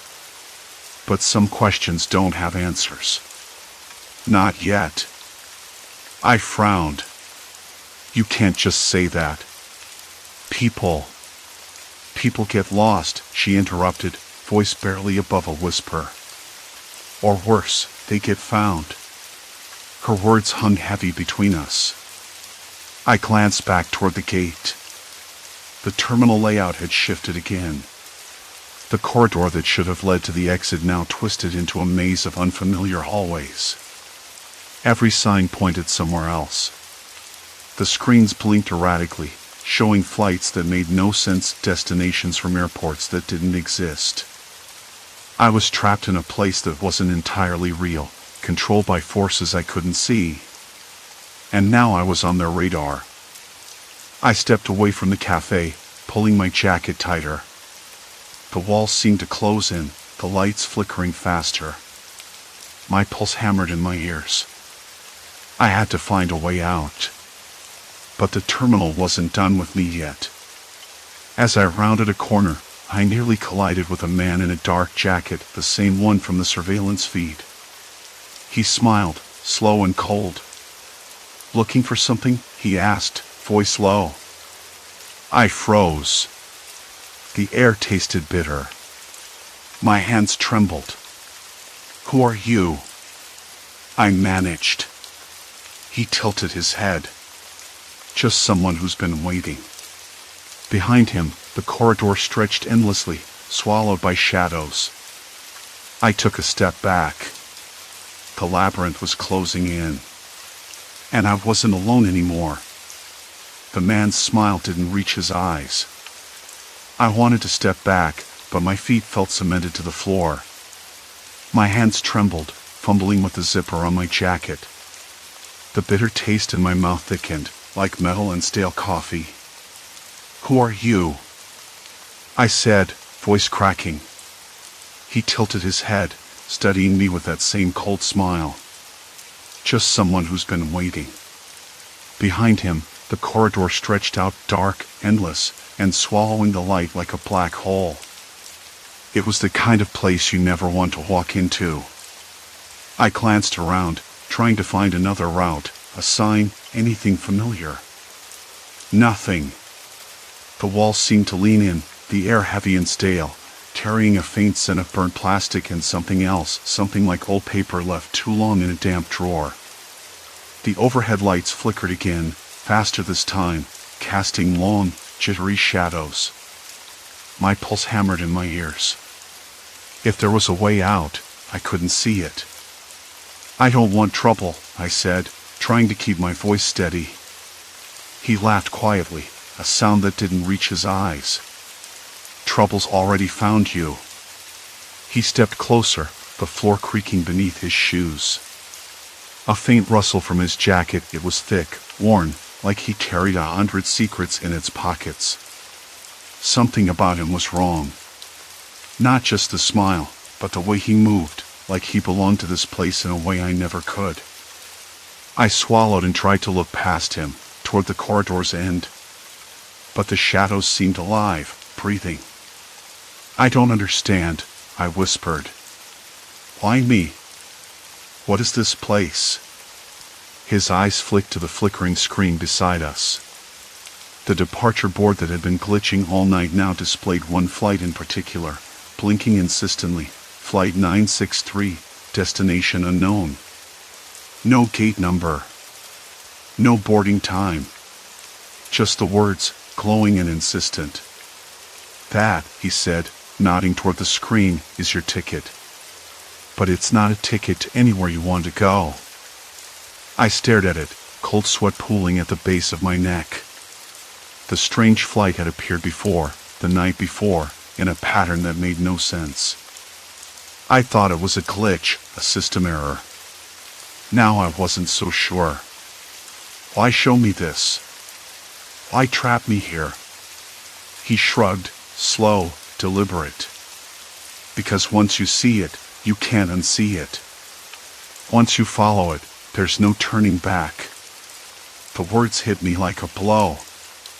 I wanted to argue, to deny it, but my voice caught in my throat. I was trapped in a place that bent reality, monitored by people I didn't understand, and now this man, this watcher, was telling me I had crossed some invisible line. Behind him, the corridor rippled slightly, like a heat haze.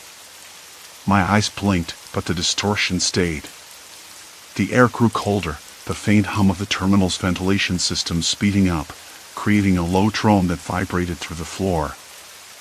I shuffled backward, heart thudding, trying to find solid ground. Who are you really? My voice was barely audible. He smiled again, slower this time, revealing a glimpse of teeth. Names don't matter here. You can call me the gatekeeper, if you like. I'm the one who makes sure no one leaves once they step inside this terminal's hidden layers. Hidden layers? The words felt like a trap, like the more I asked, the deeper I'd fall. He nodded. This terminal isn't just a building. It's a maze designed to keep certain people in. People like you. I swallowed hard. Why me? Because you noticed. His voice dropped to a whisper. Because you're the only one who's seen the shifts, the vanishing passengers, the fake flights. Most don't. They move through like ghosts, unaware or unwilling. I thought about the missing passengers, the empty seats on those flights, the way the terminal rearranged itself when I wasn't looking. It wasn't just a place, it was a trap. A living puzzle with edges I couldn't escape. Is there a way out? I asked, my throat tight. He shook his head. Not anymore. Once you're marked, the path's close behind you. The exits you knew don't exist anymore. My breath caught. The reality I clung to was dissolving. There was no flight home, no gate to catch. Only this endless maze and him, the gatekeeper, watching. Why don't you just let me go? I whispered. Because letting you go breaks the system. It's not just about keeping people in, it's about control. About order. Without it, the chaos you feel would be everywhere. I looked past him again, toward the corridor that seemed darker than before. The shadows whispered secrets I couldn't understand. My skin prickled with cold sweat. Then what happens to me? I asked. He stepped aside, gesturing to the corridor. You follow the flight. You become part of the terminal story. Or you stay here, lost among the shifting halls, forgotten. I took a shaky breath. I don't want to be part of this. Too late. You already are. The corridor beckoned, a dark promise and a threat all at once. I wanted to run, but my legs wouldn't obey. The man's voice softened, almost regretful. People like you don't leave. They just become. The lights flickered violently, then plunged the hallway into darkness. I heard the faint echo of footsteps, mine or someone else's, I couldn't tell. The bitter taste in my mouth thickened again, and the terminal's hum became a roar. Behind me, the gatekeeper's voice lingered, fading with the shadows. Welcome to the point of no return. I swallowed hard, the cold pressing in from all sides. The flight on the screen blinked once more, bright and unyielding. I stepped forward, and the terminal shifted. The darkness pressed in like a physical weight, swallowing the faint hum of the terminal's machinery until only my ragged breathing and the quick slap of my shoes against tile echoed in the void. I took a step forward, then another. The air was stale, smelling faintly of dust and something else, something metallic, like old pennies left out in the damp. My skin prickled, goosebumps rising despite the warmth that had settled into my chest, a tight knot twisting with every heartbeat. I knew this was a trap, but the terminal didn't care.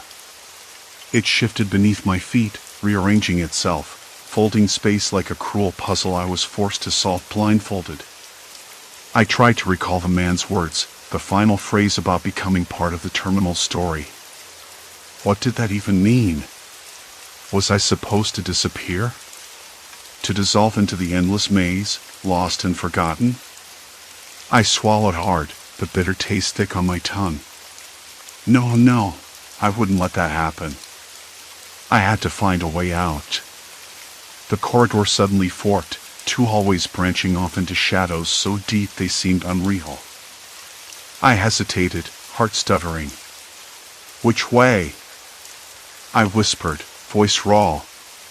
Neither path looked familiar. I closed my eyes and listened.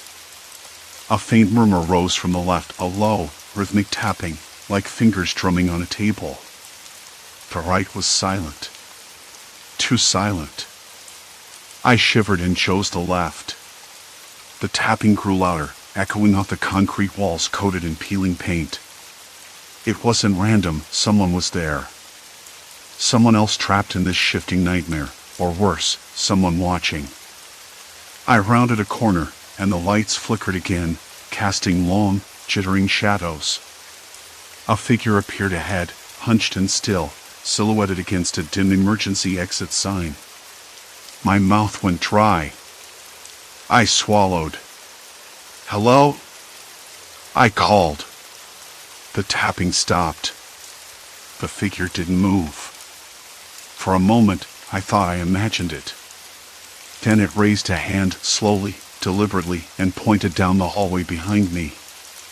My breath caught. I glanced back. The corridor I just left had disappeared. In its place was a blank wall, cold and unyielding. No doors, no signs, just smooth plaster that scraped against my fingertips when I reached out. Panic slammed into me like a wave. I spun back to the figure. Why did you do that? I demanded, voice shaking. The figure tilted its head, and then, unbelievably, smiled. But it wasn't a smile of kindness. It was mocking, cruel, like the terminal itself had found a voice in this person, or maybe that person was the terminal's echo. You're already lost, the figure whispered. The voice was hoarse, almost a rasp, but it cut through the silence sharper than any shout. The terminal doesn't like interruptions. What do you want from me? I asked, stepping back. My hands trembled, sweat slicking my palms despite the chill. Just to watch, the figure replied. Watch you try to escape. Watch you unravel. A sudden sharp clatter sounded from down the hall behind the figure, like a metal tray dropping. The figure whipped around, but I seized the moment and bolted. My shoes slapped against the floor harder, echoing off the walls that now seemed to close in. My breath came in ragged gasps, chest tight enough to split. The air was thick, almost suffocating. A hum began somewhere deep beneath my feet, low and vibrating, as if the building itself was alive and angry. I sprinted, blindly turning corners, slipping past gates that flickered with static on their screens. I didn't dare look back. The terminal was punishing me for moving too fast, rearranging itself into a maze of dead ends and locked doors. And then I heard it, a voice, soft but urgent, whispering down the length of the corridor. Stop. Please. I skidded to a halt, chest heaving. The voice was familiar, trembling with fear and desperation. I strained to see through the gloom. Who's there? I called, voice cracking. The terminal swallowed my words. From the shadows stepped a woman, clutching a crumpled boarding pass. Her eyes were wide, shining with unshed tears. She looked as lost as I felt, but there was something else, determination. I've been trying to leave, she said, voice barely above a breath. But it's impossible. Every gate I get to, it's wrong. The flights don't exist. The screens lie. I nodded, the knot in my stomach tightening. I know. I've seen it too. She glanced over her shoulder, panic flaring. They're watching. The people who run this place, they don't want us out. My throat closed. Who are they? She shook her head, stepping closer. I don't know. But they're real. They move through the terminal like shadows. You don't see them, but you feel them. Like cold breath on your neck. I swallowed hard. The man I'd met before, the gatekeeper. Was he part of this? Or was there something worse? We have to stick together, she said, voice low but fierce. Find a way out before they decide we're a problem. The terminal groaned, a low, mechanical moan that sent vibrations through the floor. The lights flickered violently, then died, plunging us into black. Silence. Complete silence. Then, in the dark, a single screen blinked on, casting a ghostly blue glow. The display showed a flight one I hadn't seen before, Flight 237, destination unknown, boarding now. I reached out, fingers trembling, and touched the screen. It was warm, almost pulsing under my skin. The woman grabbed my arm. Don't. But it was too late. The screen flashed. The terminal shifted again. When the lights returned, we were somewhere else. The walls were lined with mirrors, reflecting endless versions of ourselves, confused, frightened, trapped.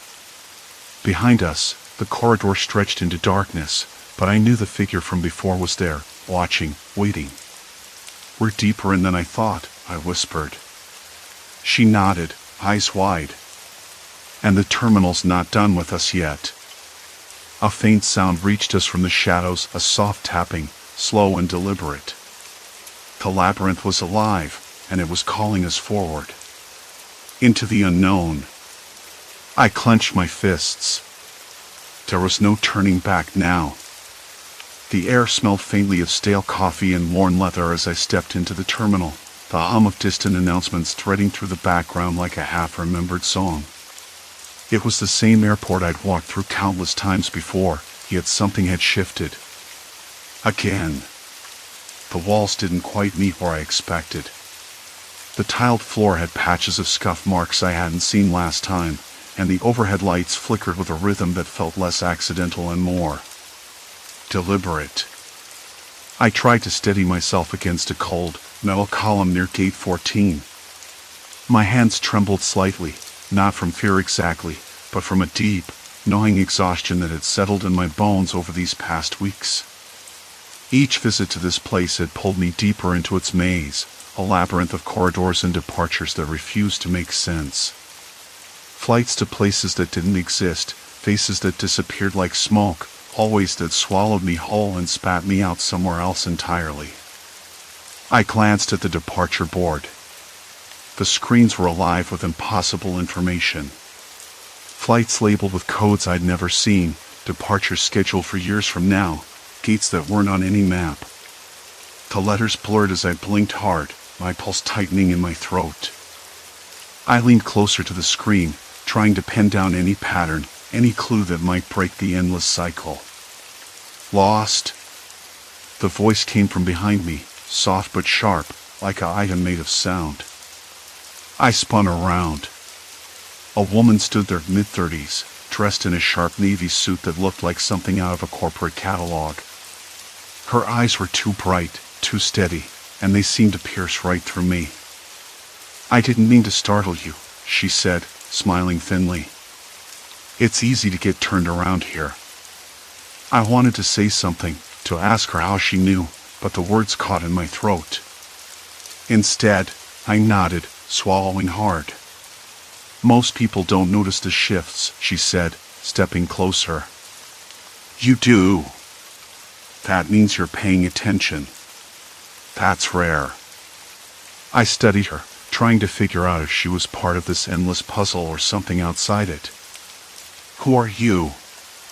She hesitated, then glanced around as if to make sure no one was listening. Let's just say I know this place well.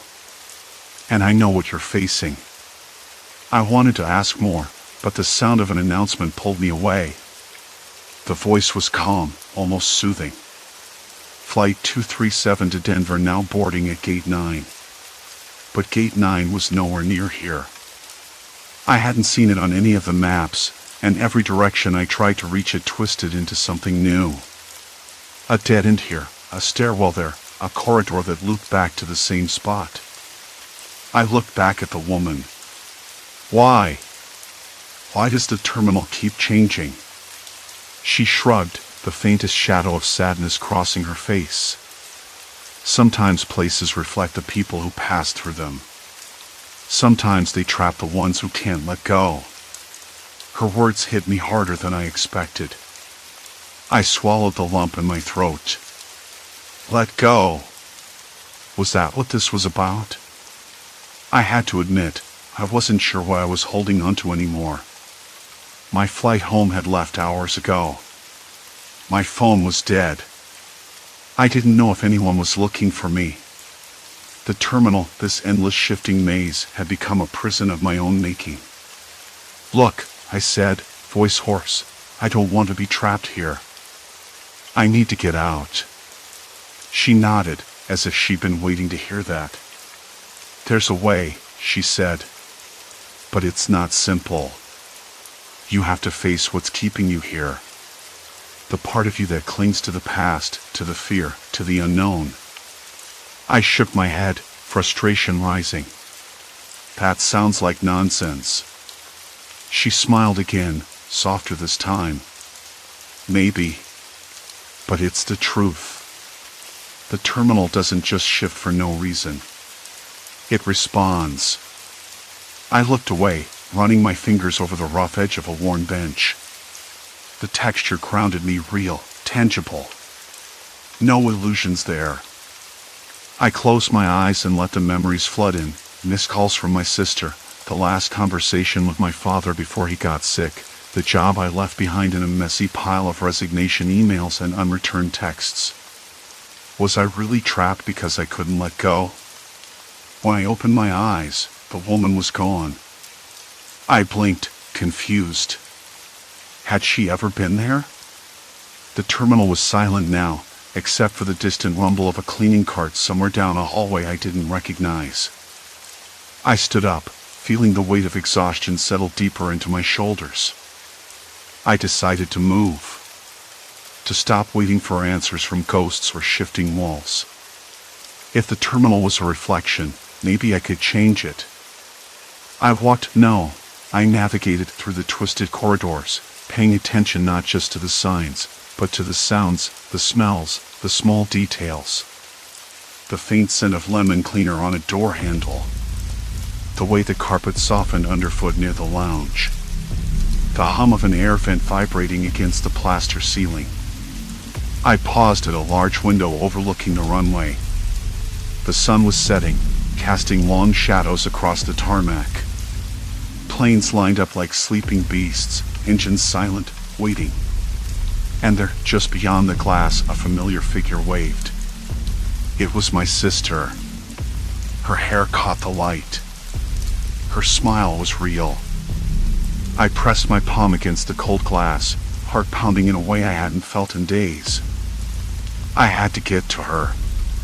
The terminal shifted again, but this time I moved with purpose, not fear. The hallway stretched and bent, but I kept my eyes fixed on the exit signs, on the faint glimmers of light that felt like breadcrumbs. Finally, I pushed through a heavy set of doors and spilled out onto the curb. The air was cool, tinged with exhaust and rain that had recently fallen. My sister stepped forward, wrapping me in a hug that squeezed the air from my lungs. "It's okay," she whispered. "You're here." I closed my eyes against a rush of relief and disbelief. The maze was behind me. The shifting halls, the impossible flights, the disappearing faces, they were memories now, things that had almost swallowed me whole. I pulled back and looked at her.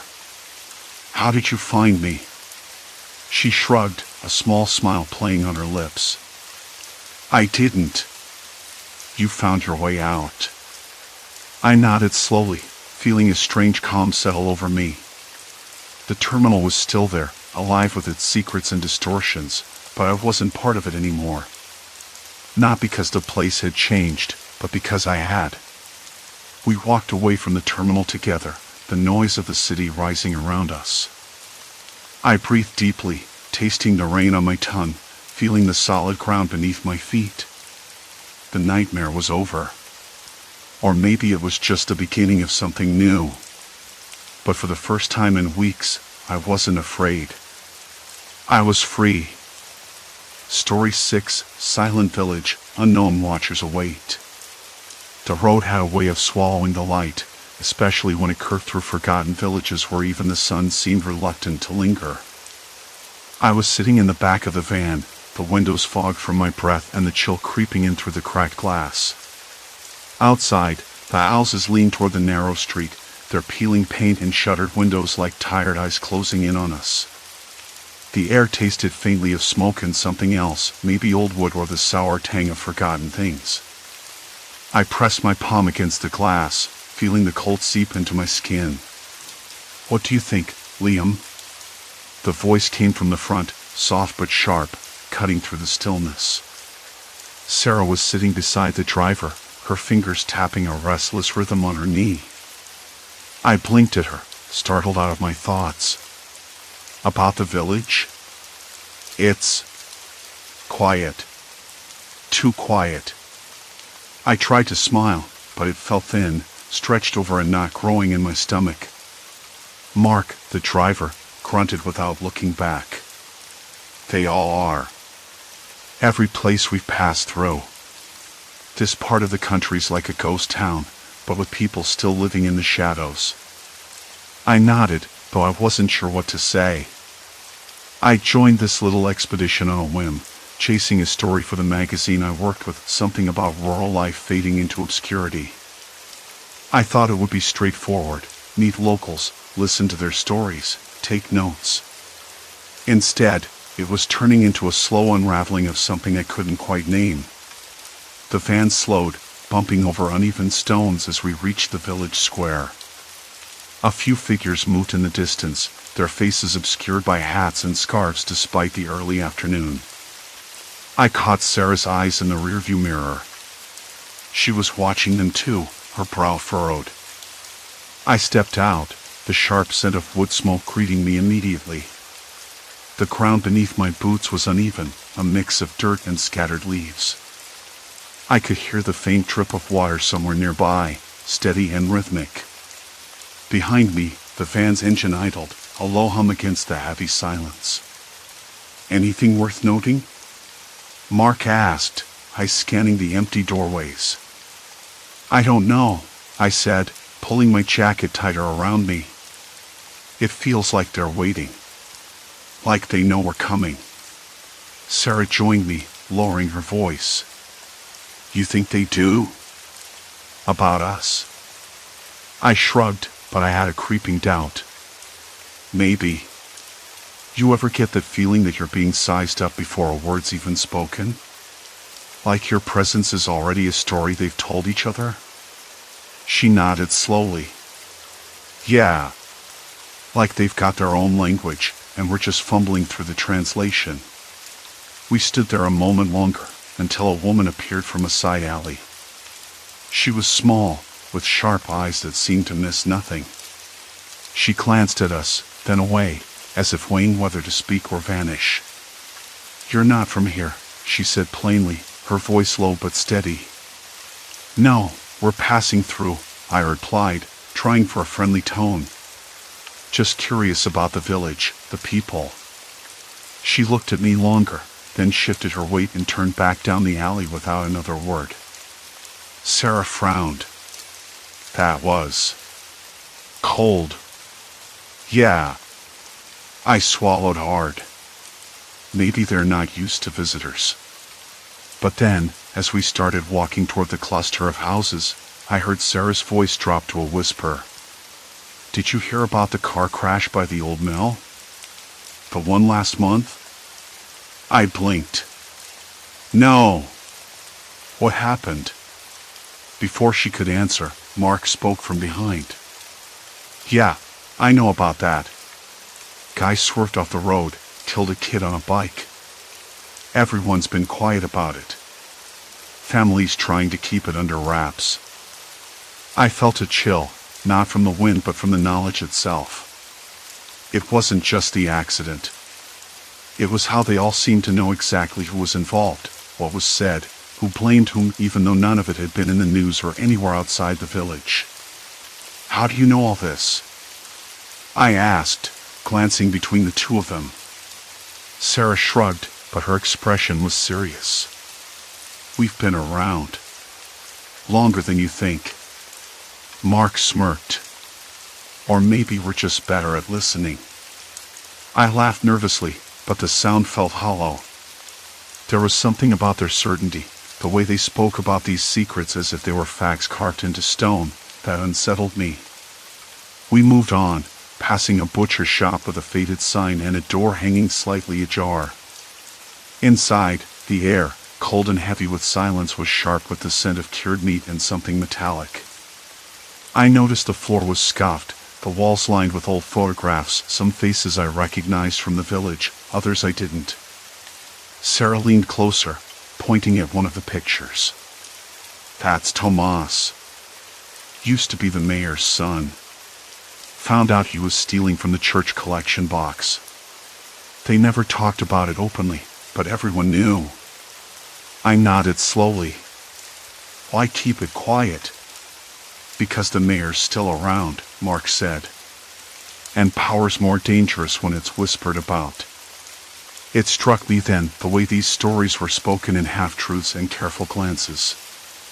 Like they were invisible threads weaving the village together, binding people in ways outsiders couldn't see. As we stepped back outside, a dog barked somewhere down the street. It was sharp, sudden, and then cut off as quickly as it began. The village seemed to hold its breath again. I rubbed my hands over my face. I don't know.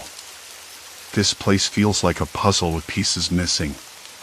Sarah smiled, but it wasn't warm. Welcome to the edge of nowhere, Liam. You're not just visiting anymore. I looked at them both, wondering how long they'd known these things before I arrived, how much more they were holding back.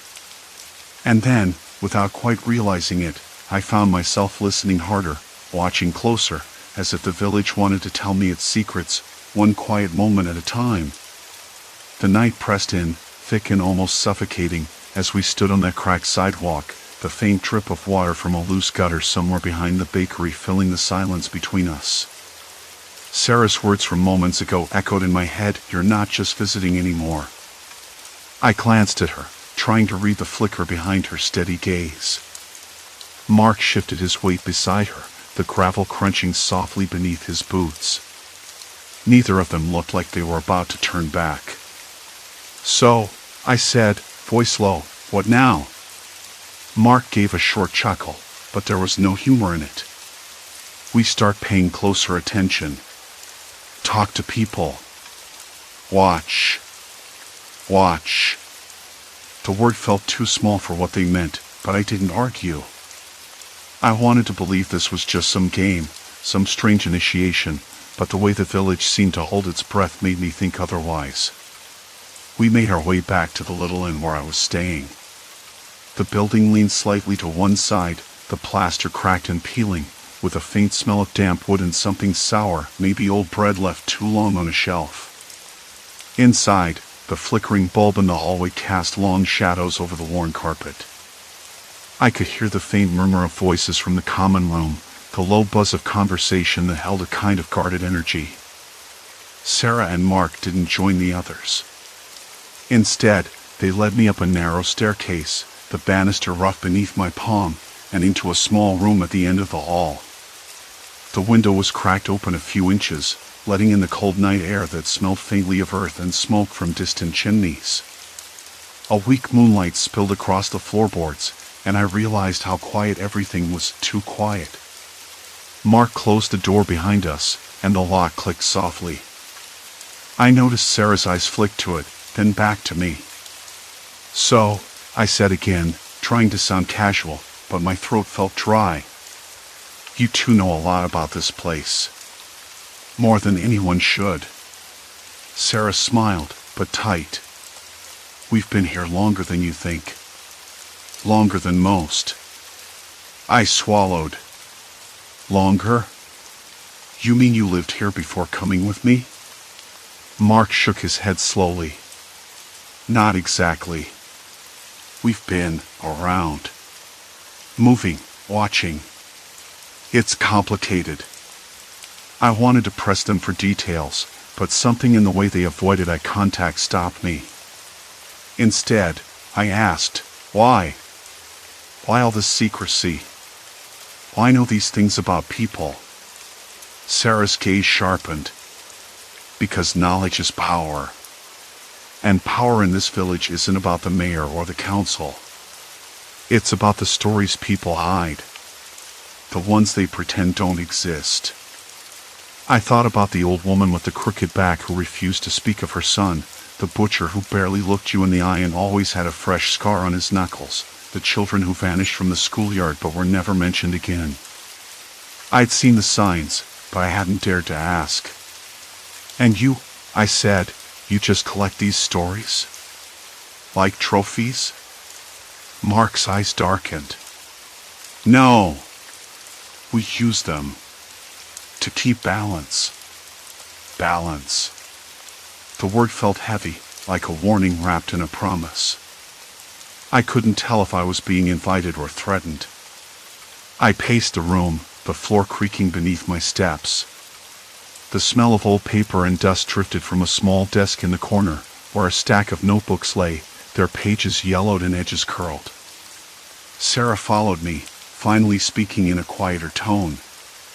Want to see? I hesitated, then nodded. She pulled out one of the notebooks, flipping it open to reveal neat, cramped handwriting. Names, dates, small symbols beside certain entries. Gossip, secrets, confessions, some from years ago, others just days old. This is how we keep track, she said. Not just facts, but the weight behind them. Who's indebted to whom, who's afraid of what. It's all connected. I ran my fingers over the page, the paper rough and brittle. The weight of it settled on me. But how do you even get this? People don't just tell their darkest secrets to strangers. Mark's voice was low, almost a whisper. Because we're not strangers. Not really. We're part of the village, in ways you can't see. I looked up, searching their faces for some hint of explanation. Instead, I found only quiet resolve. The next day came too quickly. I woke with a start, the early light spilling thin across the cracked ceiling. My head was heavy with questions I couldn't shake.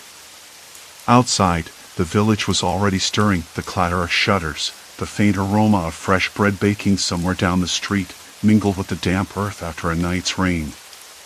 Sarah and Mark were waiting downstairs, already dressed in their usual worn clothes. We moved through the streets like shadows, slipping past the few early risers who glanced at us briefly before turning away. The village felt smaller in daylight, but somehow more oppressive.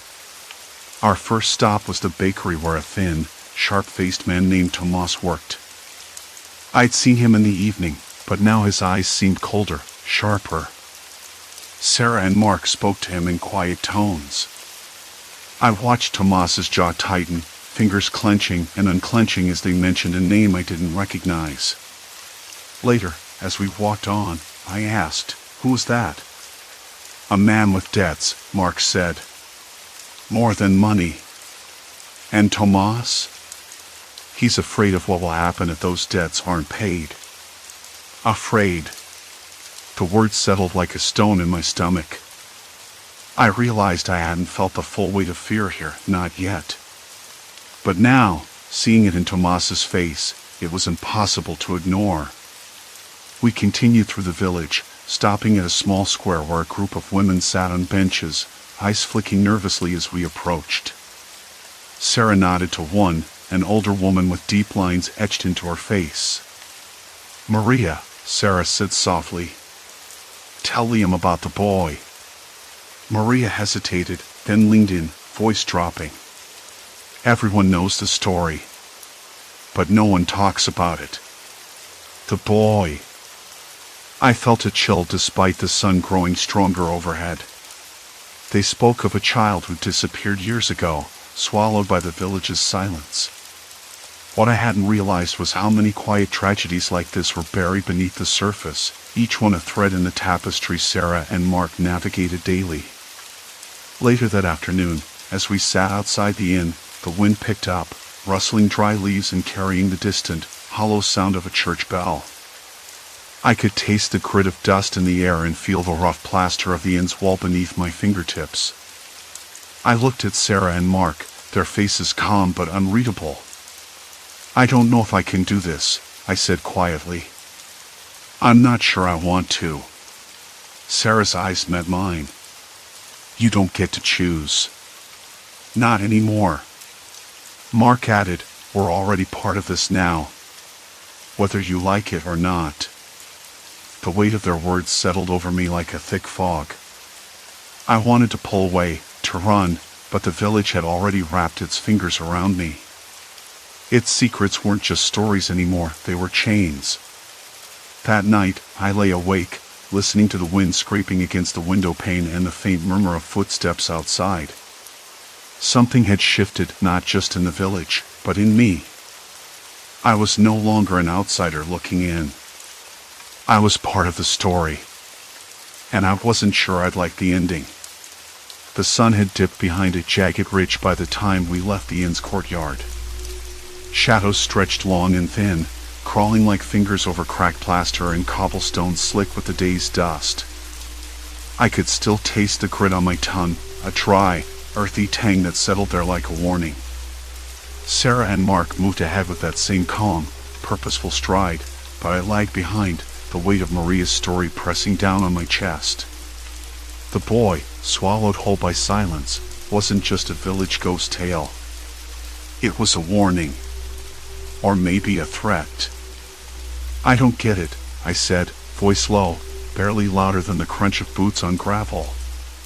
"How do you know all this? The secrets, the tragedies. Nobody talks about them, but you..." I paused, searching their faces. "You act like you've lived here forever." Sarah glanced back, her eyes sharp in the dimming light.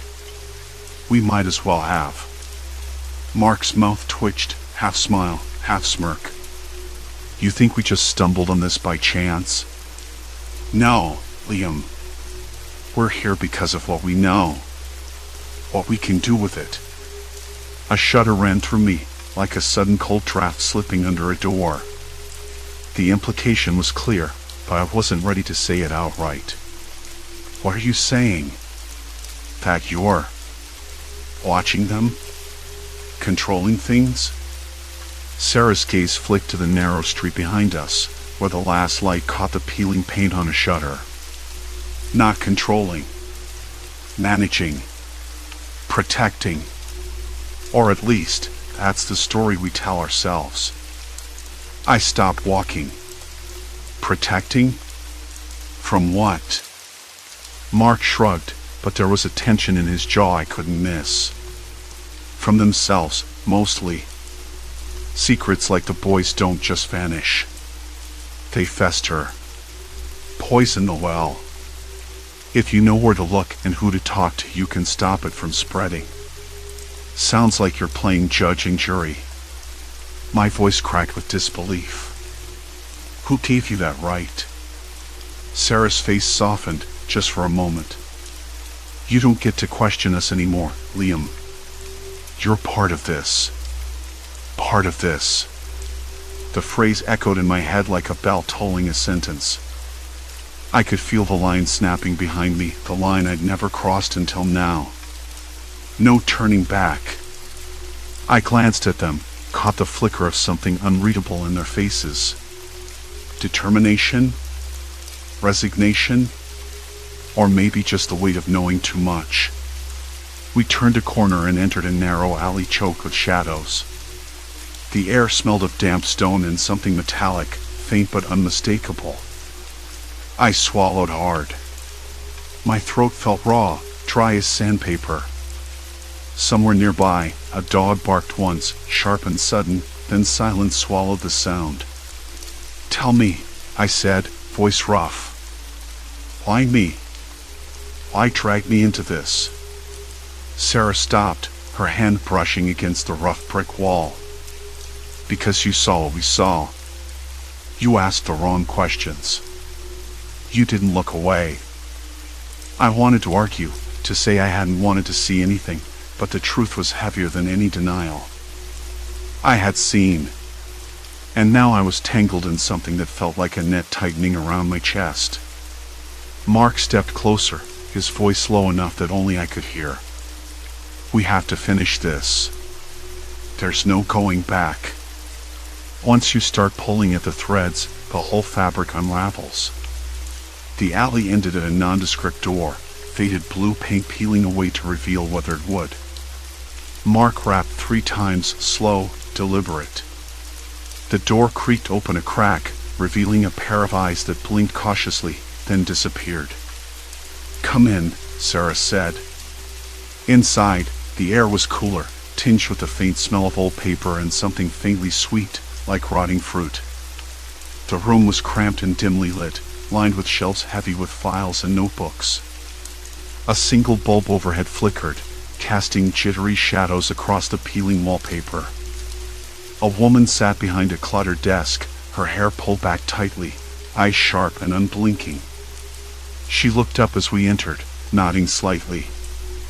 "Liam," she said, "you're finally here."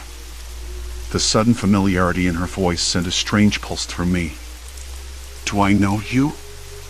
She smiled, but it didn't reach her eyes. "You will. Everyone does, once they understand what we're doing here." Sarah stepped forward. "This is Dr. Elena Varga. She's the one who started it all." "Started what?" My pulse quickened. The room seemed to close in around me, the walls inching closer with every breath. Dr. Varga leaned forward, fingers steepled. "You've been watching, listening. That's good. But it's time you understand the full picture." I swallowed. "What picture?" She smiled again, this time thinner, sharper. "The truth about this village. About all the villages we've been through. The secrets you think are buried? They're not. Not really. They're currency. Power. And we're the ones who hold the ledger." The words hit me like a punch to the ribs. I stumbled back, nearly knocking over a stack of papers. "You mean you're exploiting them?" "No," Sarah said quietly. "We're containing them. If we don't, the whole place falls apart. People can't live with their secrets forever. They either destroy themselves or everyone around them. But at what cost?" I whispered. Dr. Varga's eyes locked onto mine. "At the cost of truth. At the cost of freedom. That's the price for keeping the darkness from spilling out." I sat down heavily on a rickety chair, the wood groaning under my weight. The room smelled faintly of mildew and old sweat, and the dim light buzzed overhead like a trapped insect. My hands trembled, not from fear exactly, but from the sudden, crushing weight of realization. I wasn't just a visitor anymore. I was a player. Part of something I couldn't escape. The secrets I'd uncovered weren't just stories, they were chains. And now, they were wrapped tight around my ankles. Sarah leaned in, voice low and urgent. "You've seen the boy's story. You know what happens when silence rules. It's not just about one child. It's about every person here. Every secret we've ever uncovered." Mark added, We've already made choices for you, Liam. The roads out of this village aren't what you thought they were. I looked at them, their faces calm but unyielding. The air seemed to thicken, heavy with unspoken threats that didn't need words. Where do I go from here? I asked. Dr. Vargas smiled, a strange, knowing curl of her lips. Forward. Always forward. Because turning back means losing everything, including yourself. The distant church bell tolled again, its hollow sound echoing through the night like a grim reminder. Outside, the wind picked up, rattling the window panes with a cold persistence. I could taste the dust again, bitter and raw. No escape. No turning back. Only forward into the shadows they'd already claimed. My throat tightened. I wanted to speak, to protest, to demand answers. But the words caught in my chest, buried beneath a rising tide of doubt and dread. I wasn't sure anymore if I was the one watching, or the one being watched. The door creaked shut behind me, sealing the silence. And the secrets. I sat there, the rickety chair creaking under me like it might give way at any moment, and the silence felt thick enough to choke on. Sarah and Mark's words hung between us, heavy and unyielding. I wanted to ask more, questions spilling over like an unruly tide, but my throat clenched shut. Instead, I just stared at the buzzing light overhead, its flicker casting shadows that danced like ghosts on the peeling plaster walls. The room smelled of damp earth and stale sweat, a scent that seemed to cling to my skin and settle deep in my lungs. It reminded me of basements and forgotten places, the kind of smell that sticks with you long after you've left.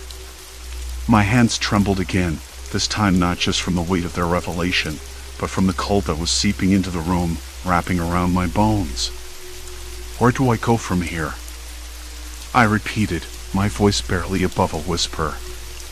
Sarah's eyes glinted in the dim light. You don't get to choose. Not anymore.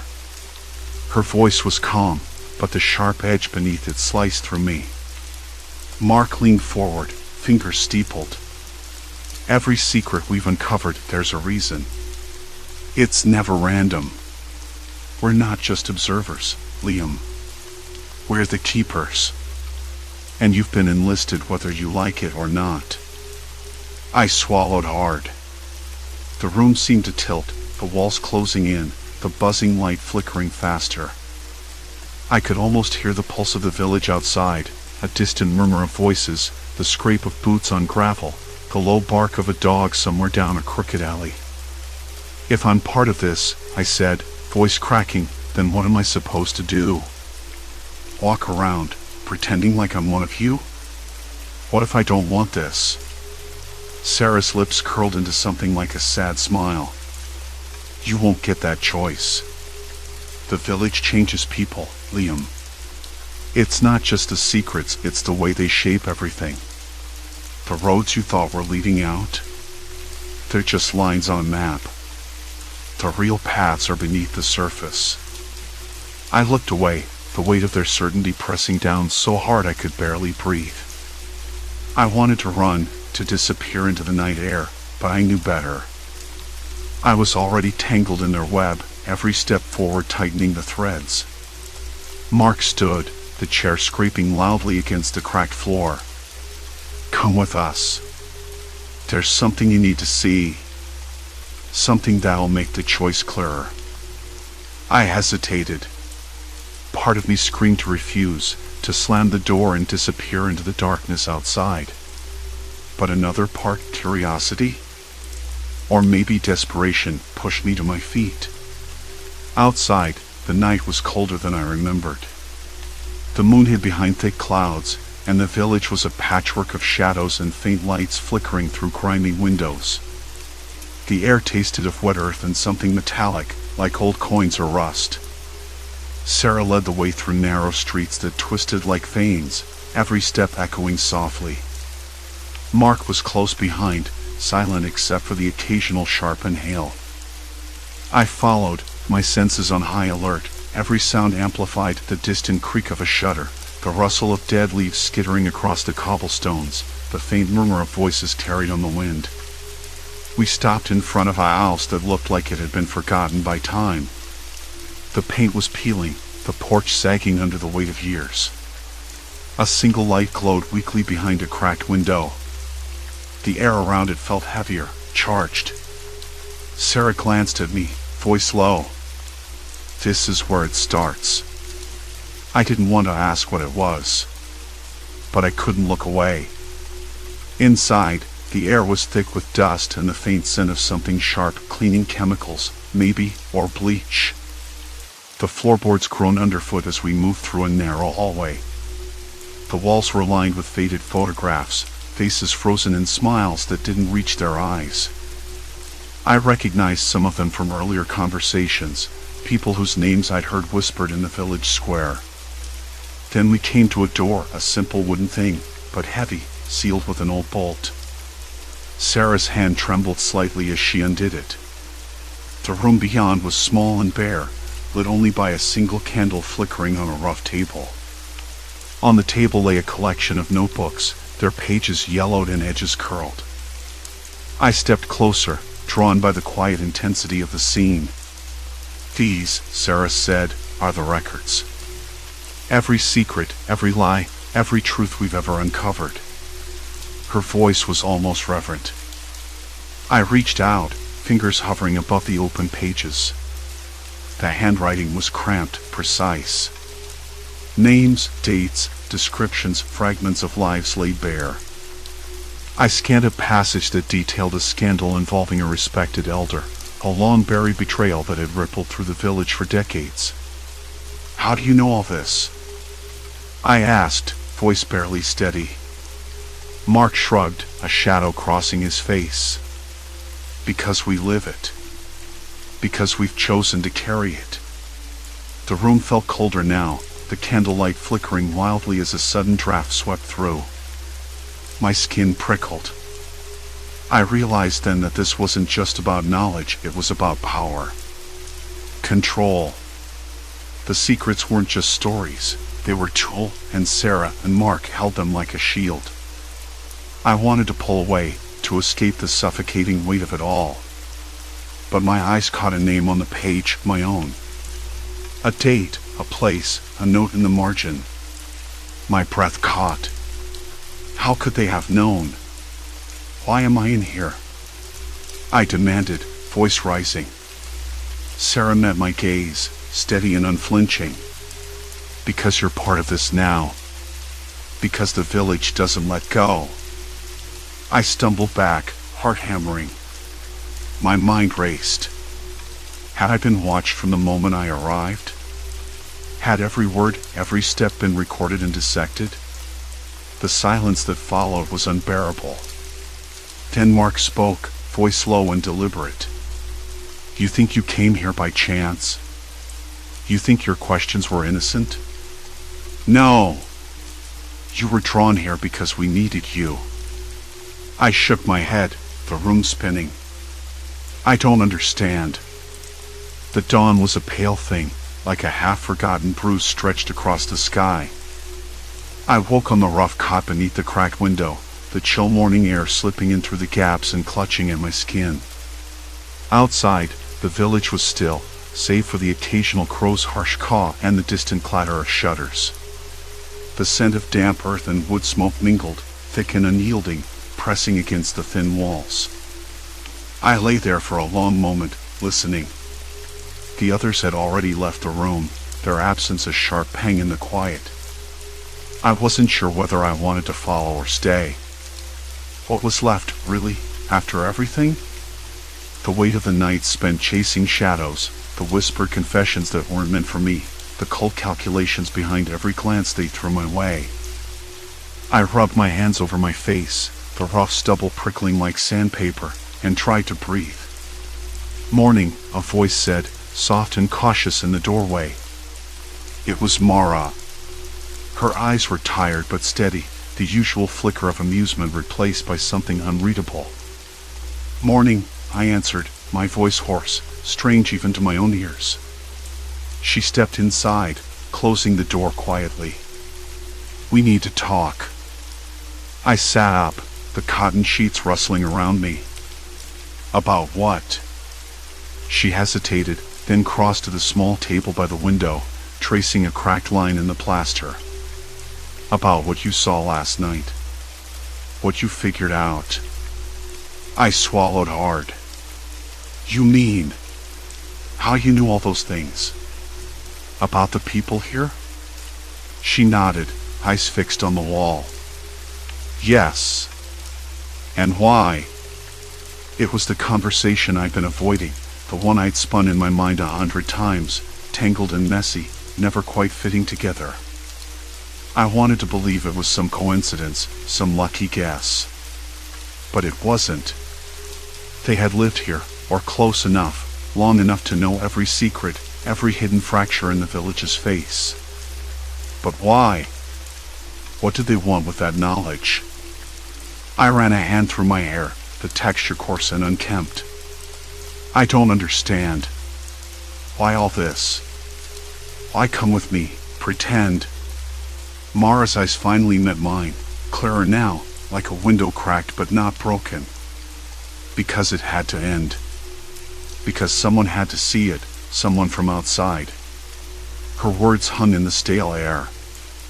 I felt a shiver crawl up my spine despite the thick wool blanket around me. "See what?" I asked, voice low. "The truth," she said simply. "About this place. About the way the village eats itself from the inside." I looked away, down at my hands. The skin was dry, cracked in places, like the land outside. "And you? Are you part of it?" She laughed, a short, bitter sound. "No. But I was. Once. I grew up here. That stopped me cold."